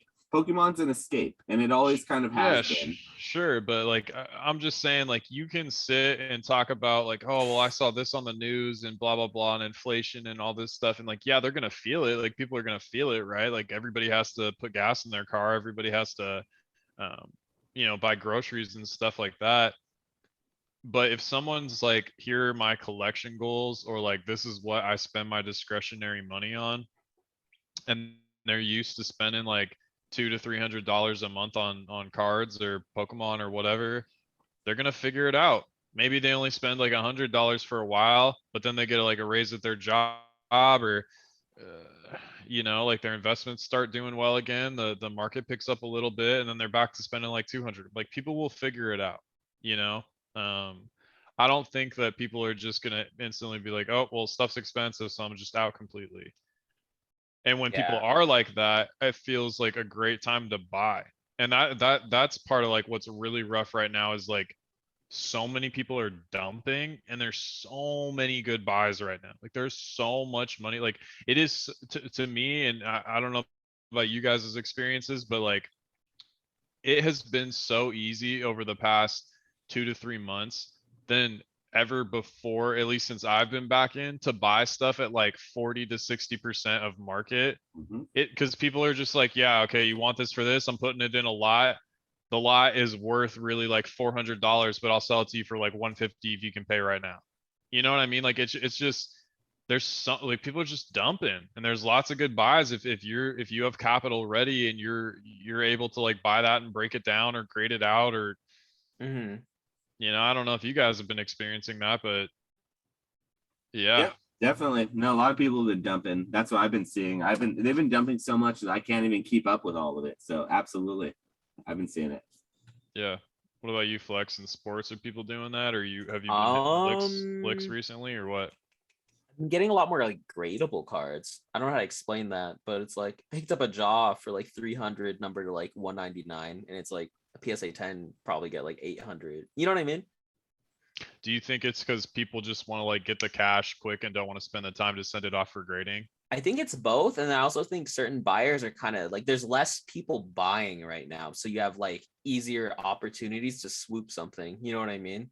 Like there's less people willing. There's less of that like I don't want to say like average person, but there's less of like people who aren't going full sweat mode trying to like cop stuff. You know what I mean?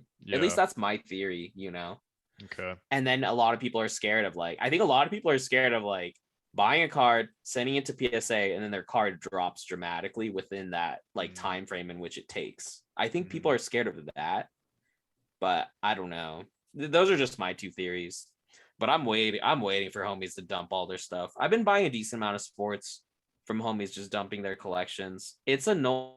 Oh, I'm like, it's annoying because I get a lot of people who are like, they just want to sell like a handful of things instead of just like selling their whole like lot. But we'll get there when we get there. What was I gonna say? Yo, one thing I wanted to bring up though is we were talking about sports cards and like the long term of Pokemon. I looked up the Jordan because I was just curious of the Jordan PSA 9 and it's like entire price history. I'm just gonna run through it. I don't know if you guys want to know it, but I just thought it was interesting. First, show the Jordan again if you have it near you. Oh, not my card. I'm talking about the Jordan, like the iconic rookie card. The Fleer The Jumpman. Fleer 1986, and this is a card right now. The pop of that card is 2,863 in a PSA 9. Okay. So to give you the price history like. So 2004, it sold for $900, and then like by 2006, there was like a little mini spike around 1,600. And then it's like around 2008, it went back to 1,000. And then it's weird because then even in 2008, it was sticking around 1,300. And then 1,300. And then it hits another spike around 2015, where it's around like $6,500. And then it kind of peaks off at like 7K. And it goes on a slight decline. For 2016, it goes back down to like 3.6K. And it hovers around 3.5 for a while in 2017. And then it stagnates hard in 2017. It goes down to like 3K for like 2017. Then 2018, it bumps up again all the way up to like 5K. And then it stagnates and it goes down back to like 3.5-ish in 2018. In 2018, it starts going to like 4. And then 2019, it starts taking off and starts going to like 6 again. And then I wish I could just show you guys the chart, you know what I mean? But then it starts going to 7.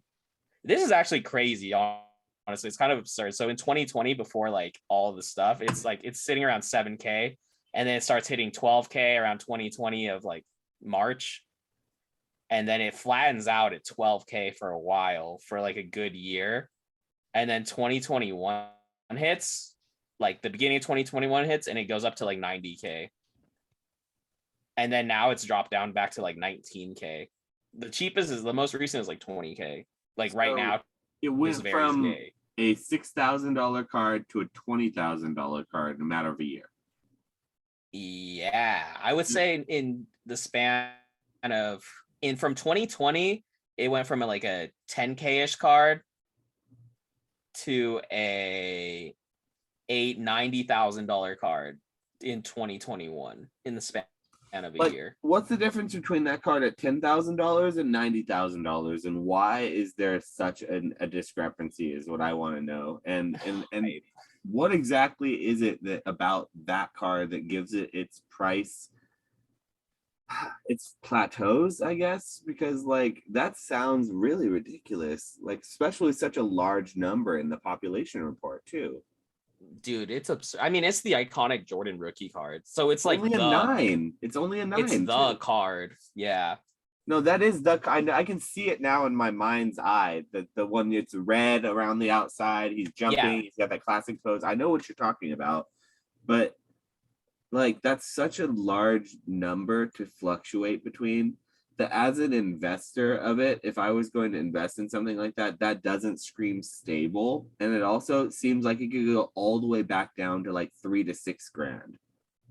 I think it would probably go back to around, I think it would, the bottom it would go to is like 6. That's what it feels like. I could easily see that. It's been at 6 within the last 2 years, hasn't it? Yeah, it was 6 in like 2019. And we haven't been in a bear market. We haven't been in a market that's been down since 2009, 2011 actually is when we came out of the last bear market, right?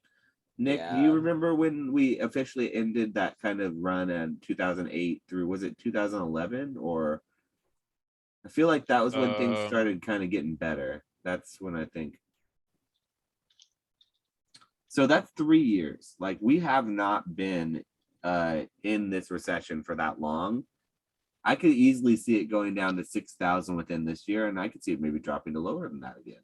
So the Great Recession was December 2007 to June 2009. Oh, 2009? It only lasted a year, huh? Yeah, but just because the recession's over doesn't mean that just means like, you know, we started to move into positive GDP growth, but that doesn't mean that like people weren't still like unemployed or that people had like a lot of money in their savings account or that their assets like were started appreciating again. It's tough, man. Like as a holder, Like I mean, I sit and think like, should I, should I just like sell everything and stay completely liquid? Cause it's like, I don't know, like I like having stuff, and I like having like rare, stuff that feels special to me. So like But yeah, I I'm mean, gonna it's have to just title this like dump, dump, dump, buy, sell, sell, no, sell no, no. everything. Like I'm not saying dump. It's because, and it's kind of like what Flex was talking about earlier. Like when he first got in, he was like, "Oh, I'll never have a graded card," and now he's got like $5,000 cards. But like, I feel like what that can do a little bit too is like you lose perspective. Like at a certain point, like spending $30 on a card was expensive to you. Then you did it enough. Then spending like $100 was expensive to you. Then you did it enough. Then you started buying $500 cards raw and $750 cards raw and $1,000 cards, and like you desensitize yourself to it, and then all of a sudden like you're sitting and you're like, oh shit, I have like, you know 10 slabs here that are like, what could I be doing with this money other than, and like I have it, like I've worked up to having these to where it doesn't cause me like any sort of financial stress or anything. But then it's like, well, why do I have these? And I guess that's just like being, what being a collector is, just, like you just enjoy it or whatever. But then it's just tough, because if you're talking about Michael Jordan rookie jumping around that much and you start getting up into these really expensive card prices, it's like I'm not going to be happy if I bought a card for $1,500 and it drops to like $750 for 3 to 5 years. Like I'm not going to be stoked on that. In a Can we down talk market, about like the trophy cards a little bit that just dropped in a few recent auctions that just dropped significantly in price? Because it sort of does, it tracks with what you're talking about here. I'm talking yeah, about and with the TMB, the Tropical Mega Battle card, the Executor card that just sold for like, I think it was 30 something thousand. yeah, well, and to me, like if Rusty is the one that won that, like So not Rusty, that one. He that or there he was run, also that sale that Rusty made from Catch 'em All Collectibles. Dan sold Rusty TC. yeah, but Rusty won Radar's Oh, that's TMB. right. You did. I'm sorry. I'm right. You're Yeah, right about that. Rusty did what, dude. He's on a trophy. that's what I'm saying. But like if he was, to me, like in my mind, that card only could go down from here Nick, because will you give if the if listeners a bit of a background over what that is? Because we are speaking about this because we know about it, but I bet you there's a couple people listening who's like, what are they talking about? I TMB, a big trophy card. And I yeah, can it's Radar's tropical mega battle with the Executor. It's the CGC 8.5. Um, and yeah, I think he bought it for 60, 70 grand. It ended up selling for like 32 after buyer's premium.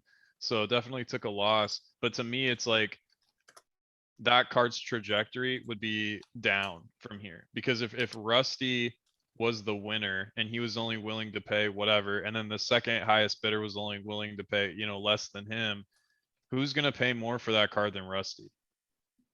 You know Yep. what I'm saying? Like it just, so once you lose like your whale that really, really wants that card and has the FU money to just pay whatever, like that's just kind of it. The next, and you see it with like numbered cards, you see it with like a lot of like Pokemon stuff that's like low pop or whatever. Like when it's low pop, it's pop 5, sales for $1,000. But then like more cards come out onto the market and people pay less for it. Like I know Colson had like a Glaceon level X PSA 10, I want to say, and there was like a sale for like $1,000, and then I think there was a sale like right after for like $400, right? So like 40% of the value, and that's because part of it, like you lost your $1,000 buyer, the person that wanted it enough to pay $1,000, like they're out of here, like they already bought their copy, right? So that's the worry I have about like those trophy cards is like once the whales are spent and they have the stuff that they want, that's it. Like you might value that card as like a Pokemon historian and be like, oh, like that card should be worth 75 grand. It's like, all right, who the fuck's gonna pay 75 grand for it? Like who has that kind of money to be able to go out and pay that?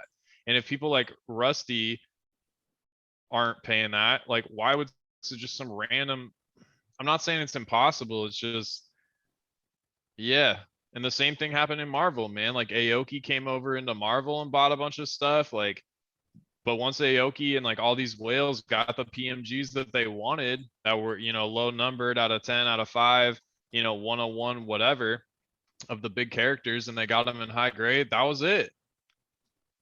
So the people that were first to market with those graded cards and that were numbered, and super do you think that there needs to be some sort of a bigger fool or like some sort of a Ponzi scheme situation where you're like selling it into the higher, you're trying to sell it off to someone else higher and higher and higher in order for those trophy cards to like hit like that? Or I guess since it is going to the hands of a collector, one might make the argument that the next one that comes up will maybe go higher because Rusty is not necessarily ever going to sell. So it's not like that one's ever going to get put back onto the market. So I don't know, maybe there will be other whales that pop up that didn't get an opportunity to buy it this time, that maybe it had a time to grow, or I don't know. I agree with you though. I personally think that card has nowhere to go but down after that whale is taken. I'm just trying to offer some sort of a counter argument, but it's hard to do. And so much trophy stuff got dumped all at once too, that like people might have been spread a little bit thin too. Like if you win something, if your budget is like 100 bands and you win this over here for 20 and you win this over here for 15 and then you win over this over, and like all of a sudden it's like, oh, I only have 40 grand left and I wanted to bid on this card that's like a $75,000 card, and you might be the person that is willing to pay that, but all you have left is 40 bands, so then the card goes for 40 bands. I think part of it too is like the Pokemon, like I watched a super secret battle, like the one with the Mewtwo on it, or the Mewtwo outline, it kind of looks like shiny Mewtwo or something like that. I watched that sell for like over 100 grand raw on Buyee. On Buyee, it went over 100 grand. Yeah, 100 grand raw. Do you think that was shill bid, or do you have a way of verifying? No, it was well, it's a little bit tough, but you can look at like this. The seller looked legit. Yeah, but the point I'm trying to make, like Pikachu Illustrator is Pikachu Illustrator because it's a trophy, but it's also like a great art of Pikachu. And like even if you don't know anything about trophy cards, you know that that's like a super rare Pikachu art that's cool that you've never seen. You know what I'm saying? To find value in some tropical mega battle Exeggutor, like it's so niche. And just because you get around to finding that information doesn't mean anything. Like you could sit all day and be like, oh, well, this basketball player actually had more rebounds than Dennis Rodman and played around the same time. Okay, fine. He's not Dennis Rodman. Well, this player actually shot 3-pointers better than Michael. It doesn't matter. Michael Jordan's Michael Jordan, and that player is like that player. So like, even if people find their way around to the niche information about these trophy cards, at the end of the day, it's just a demand thing. If the demand's not there, it doesn't matter what you value it at or how rare or important you think it is. It's going to sell for whatever it's going to sell for based on like what the market thinks, what pop culture think. It's the same stuff in sports. You know what I mean? Like Brady's Brady, LeBron's LeBron, Jordan's Jordan. People can sit and argue on Twitter all day about who has better stats, but at the end of the day, like it just is what it is, And so that's how I kind of feel about the Pikachu Illustrator. It's like, it's Pikachu. Duh.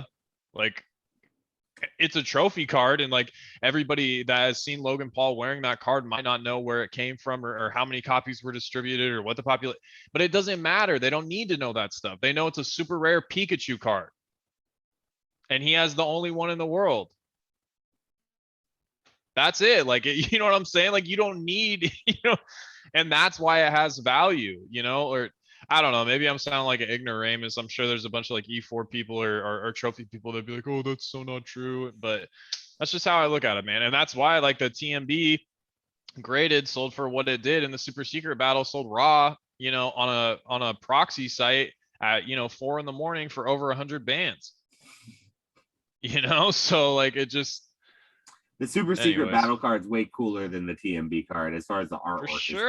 For sure. Got the Mewtwo in the background. It's all dark. It's sick. The TMB is just like only partially hollow. It's like got Exeggutor on it. Like, I mean, it's cool. Exeggutor's cool, but yeah, I think the narrative and the story around that is more that like it was an interesting choice to sell now. that was what I thought was the interesting choice, was like, why now? Out of like all the times it could be sold. Well, I mean, I think I know why. It's like, obviously money is good. We need money in order to kind of move it into other things. And, you know, without being able to speak for Radar, I'm sure that he wanted to move that 30, 40, 50 potential. And I'm sure he's hoping 70, 80, you know, more than what he bought it for, move it into something else. And so I don't fault the guy at all. I guess I question, like, man, it's a risk. It's a roll of the dice.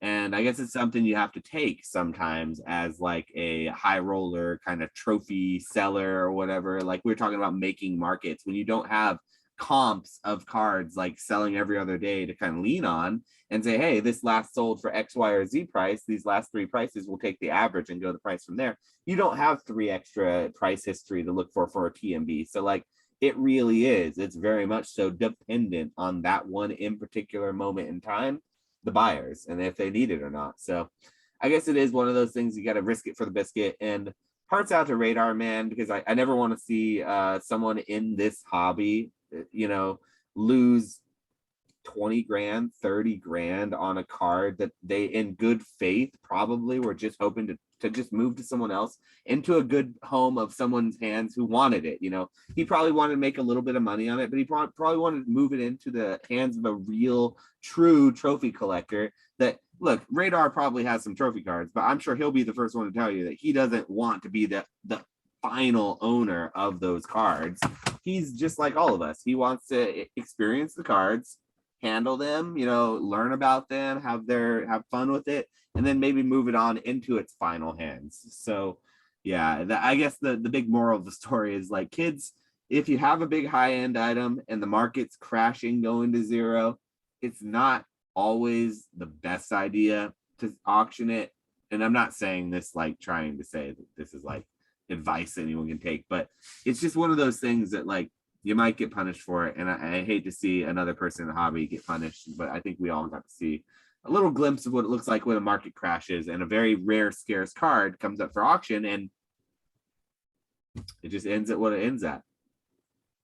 Now, what would be the narrative if it actually ended at like 100,000 though? If the opposite happened, it ended at like 100-something thousand, where you think there would be people like yelling show bid, yelling all these crazy things, because there is, I could imagine a world where even in all this, that card went way higher than it went for. Yeah. Has anything like this happened in sports that you've seen, Flex? Like our big cards are like super niche rare cards. Triple logo man. Yeah, but have you seen anything that was like previously like, you know, and then it's just gotten absolutely demolished? Like anything super iconic, like on the level of a trophy card? No, I'm trying Well, to that think about Jordan it. card we The just Jordan talked went about, down. going from like 19 grand, like that's a huge. It went half, but that's still up like a lot from where it was at before. It's still like 2x, but I don't know. Let me think. Does modern basketball like move with, so if like the Jordan price is down, is modern basketball down, or are they completely like unrelated? I feel like there's a correlation, honestly. Sometimes I get in a bad habit of just only keeping track of cards that I own. You know what I mean? Well, with sports, But, there's so many more cards. It's probably such a wide, like there's so many more. Like at least with Pokemon, it's like one set every few months. It's like it's got a nice little list. There's blocks and eras you can go to. With sports, there's so many cards. yeah, it's also hard too sometimes, I would say, just because it's very performance based. So then it's like if a homie is bad for like a couple games, his card's just instantly going to tank. So it's hard to correlate certain players with certain markets. But I do think, honestly, I feel like sports cards as a whole have like definitely gone down. There's way less liquidity and things have definitely taken a hit. You know what I mean? So yeah, like those big sports cards. I just feel like it's gonna do the same thing that all these other markets are doing. It's like people were throwing money at that because everything else is going good, and they're like, why not? It's something I love, and it's, you know, it's going up. It's really hard to sell something into a bear market, to sell someone onto something saying this is going to go up in value, so you should buy it for more than what I bought it for. it's a difficult sell when literally everything is going down except for gas prices. So that's I guess where it's at with anything. It's like it's a really tough sell right now to sell anything when literally you're just gonna get to quote Rudy, Chuck Norris is just gonna, a fist is gonna come out of his beard and punch you in the face right after you buy it. Oh, you're gonna buy a booster box? The second you buy it, it's probably gonna be worth, 10, 5% less maybe. Maybe the next day you sell it. If you do sell it, you're gonna take a loss on it. And like we're coming from a time where the exact opposite was true, where you bought anything and you felt uncomfortable buying it because it was more expensive than you wanted to buy anyway, because it's like $144 Vivid Voltage box, like that's MSRP.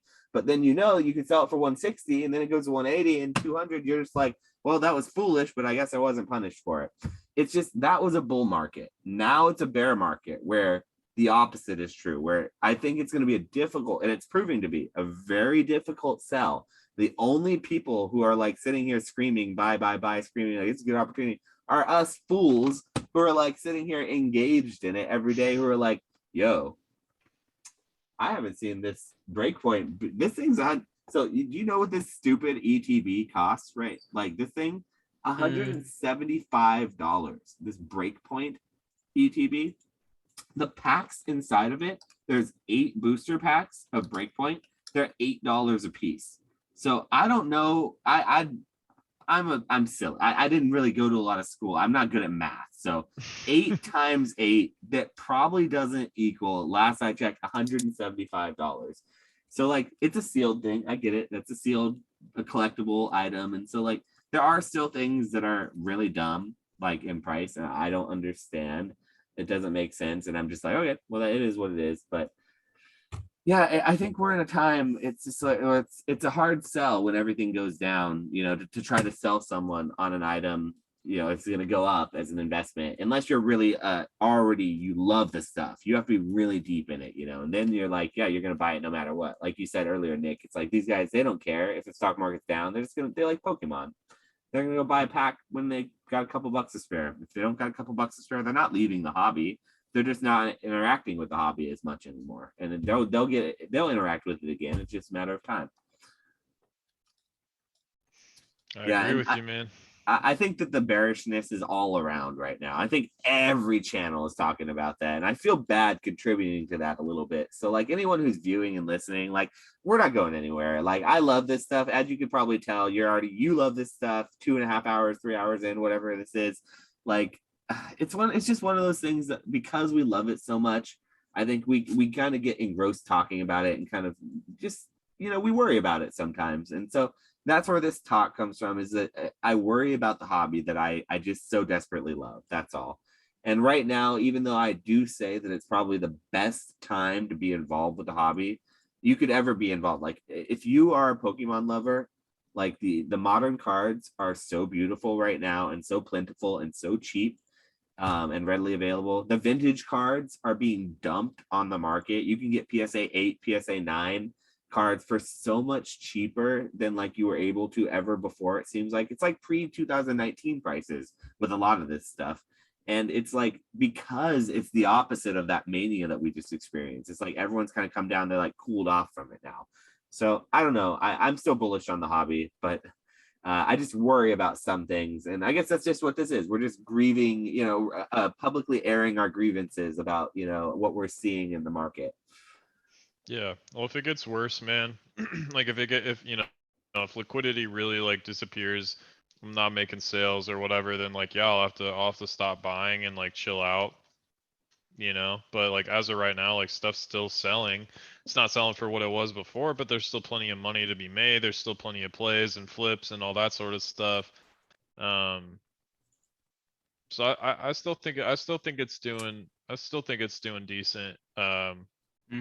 If and I don't think anything bad's gonna happen overnight. If like over the next 6 months, like the second half of the year, liquidity, like really dries up, people just aren't buying, slabs are sitting, there's a lot of listings on eBay, PSA's working through the backlog, people aren't really submitting. Like if there's all the, writing on the wall, then it's like, okay, might be time to like slow down or at least like lessen my exposure, but at least as of right now, like it's still going. It's still going, man. You just gotta like get in where you fit in, figure out what works, and yeah, just keep it rocking. You know, it has retraced, but like what I will say is like if you're able to crush it in this kind of market, which is like a down market or whatever, imagine what it's gonna be like when it's an up market, if it's an up market again. Like if you're able to fucking crush and print and make good money and flips and plays in a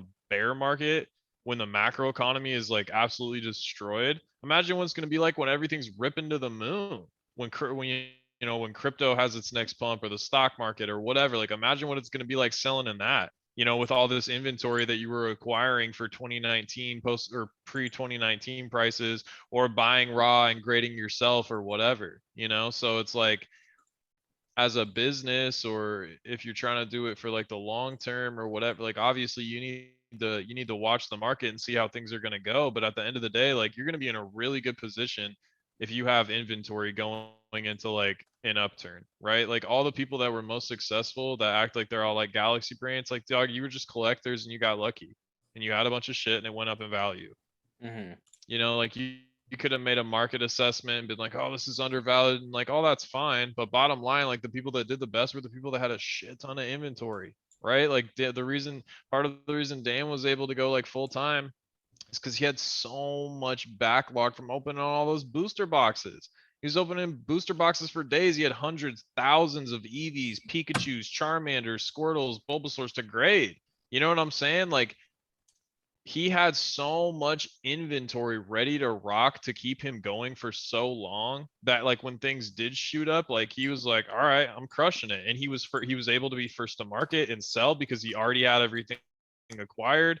Right. So like, I don't know, like I don't want to sound like too bullish or anything like that, but it's like I'm as of where it's at right now, like I'm chilling. It's still a blessing to be here. Like there's still plenty of money to be made, and it still feels pretty good. That could change, and if it does change, like that might be that, you know, that wouldn't be great, but I think it's doing okay, man. I mean, for how much the stock market has retraced, the fact that there's a war in Ukraine, the fact that gas is, you know, in Washington's at like $6, in other states I know it's way higher than that. You know, groceries are way up, the price of meat's way up, milk, wheat, all that stuff. And cards are still selling for insane prices, $500, 400. I sold a Neo premium file to Charizard PSA 10 for $300 the other day, and had two people instantly message me after it sold and were like, yo, is this still available? Like I wanted to buy this. It's like, are you kidding me? Like Neo premium file 2 Charizard is selling for $300 in a PSA 10, folks. Like we're still chilling out here. Like it's still like the market's You can still buy those for like $75 sealed online still, guys. yeah. So it's just yeah, man. I don't know. I don't know. We'll see what happens, but I think both of you guys will be fine. I mean, I haven't even heard from Flex in like weeks because this dude's out here just hustling like relentless, you know, hitting licks 24/7. So yeah, I mean, yeah, I think both of you guys will be fine. I really do. And if things start to turn around, I think you're just gonna crush.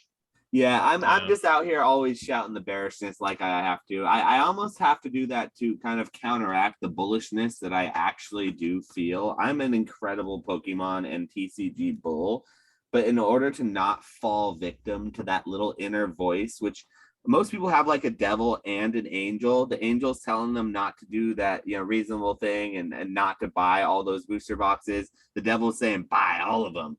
I have two devils on my shoulder. So I have to sometimes overcompensate for that, for those two little devils telling me to buy booster boxes by being overly bearish. And so I do use this as an opportunity to kind of, I like to see what you guys think about it, especially these long form content sort of talks are my favorite thing in the hobby right now. My favorite way to interact with the hobby. It's like literally the thing that I look forward to the most is making this podcast every week or every other week. So it's one of the things that I definitely enjoy. So yeah, I do use it as a bit of a like a mental exercise to kind of air my bearishness and hear what you guys say about it, because I am. When it comes down to it, at the end of the day, I'm really bullish on Pokemon. I'm really bullish on TCGs in general. You guys know I'm more bullish on Magic, but when it comes down to it, I'm bullish on all this stuff. I got a trading card game called Legend of the Five Rings that I love. I love that trading card game. I think I'm one of like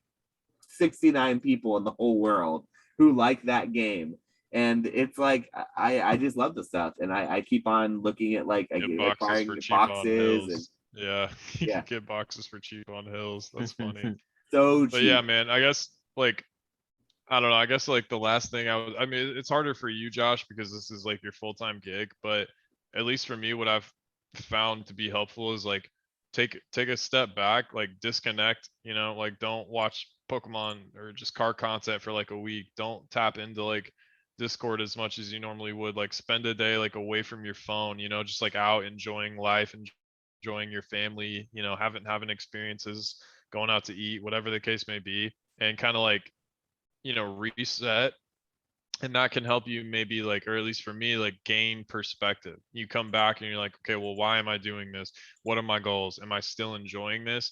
And you can gain that, or it'll help you gain perspective like when you take a step back. And when you're talking to people that aren't, balls deep in this 24/7, right? And they're just giving you confirmation bias. But when you talk to people that are like outside of this, like just your regular homies or whatever, or just people that have different opinions on stuff than you, right? And then that can, maybe help you gain perspective and things like that. So yeah, as long as you're like, being healthy with it and stuff like that, and having a good time and enjoying it, I think, I think all that stuff is positive. So. Yeah, and you're right. Once it starts rip roaring again, I'm gonna be really happy that I was staying the course and just buying and all these different, picking up all these collections and stuff for sure. When my amazing rares are $50 a piece, my I don't know 600 of about them, my 5 row box of Gold Star Greninjas, that thing's gonna be worth. That is literally gonna be cardboard gold someday, guys. It's a Gold Star, so it's got it in the name. Gold Star. I mean. So no, I'm about to have mountains of those Mewtwo's from the Pokemon Go ETB too. That's gonna be the Charizard V Sword and Shield promo at 2.0 there. But That's yeah, facts. I do think that it's that's kind of a good place for us to kind of think about cutting it off here. I do for feel sure. like the market is in an interesting place right now, and these podcasts are going to be nice to look back on in the future, just kind of date how we feel, especially if it rips again in another year or two, where you're like, we're gonna look back and I'm gonna look at this podcast because I'm gonna title it something funny, be like, oh, you were bearish on that, you fool. You fool, you've seen this before. How have you not? You've seen this cycle before. Why are you bearish? Or maybe I'm going to look back on it and be like, you were way more right than you thought you were, and you should have sold everything right then. And I'm be homeless on, watching from somebody's window, looking in their phone and watching their YouTube because I'm like living in a cardboard box made out of like my Pikachu promos that I graded with CGC. So. It could go one of two ways, right? It's nothing in between, only two extremes. So, but yeah, any last words, Flex or Nick? Anything you guys want to say before we kind of finish off? I want to say like and subscribe if you haven't already. Like and subscribe to the channel down there. I'm gonna link retrospects. Let's get this guy to 200 followers. He is so close, and we're gonna get him to 1,000 too. But we got to get to 200 first. So go like and subscribe to Retros. Please, everyone. If you love my content, if you like Flex God's content, you will like Retrospects. And then also go over to Wii and go subscribe to Flex God. You're probably already subscribed. I don't upload anymore, so don't do it. But do it if you want to. Yeah, I'm still subscribed to you, man. I'm still I'm waiting subscribe. for the He puts Flex out videos Gods once video every couple of months. When we badger him and pester him enough, he'll put out a video. So yeah, and then of course like and subscribe to the old card shop because like why not? Like it's the best thing you could possibly do for yourself in the Pokemon hobby. But yeah, that being said, guys, I really appreciate you guys coming in and talking to me tonight. It's been a lot of fun as usual. I appreciate your takes. Yeah, man. Thanks for getting together. I'm glad to talk to you guys. I know we like talk a little bit on like Instagram and Discord and stuff like that, but good to see your faces. Good to see that you guys are still hustling and keeping it rocking and staying as positive as you can. So yeah. Yeah, thanks, man. Appreciate you. And until the next time, guys. Later. Adios.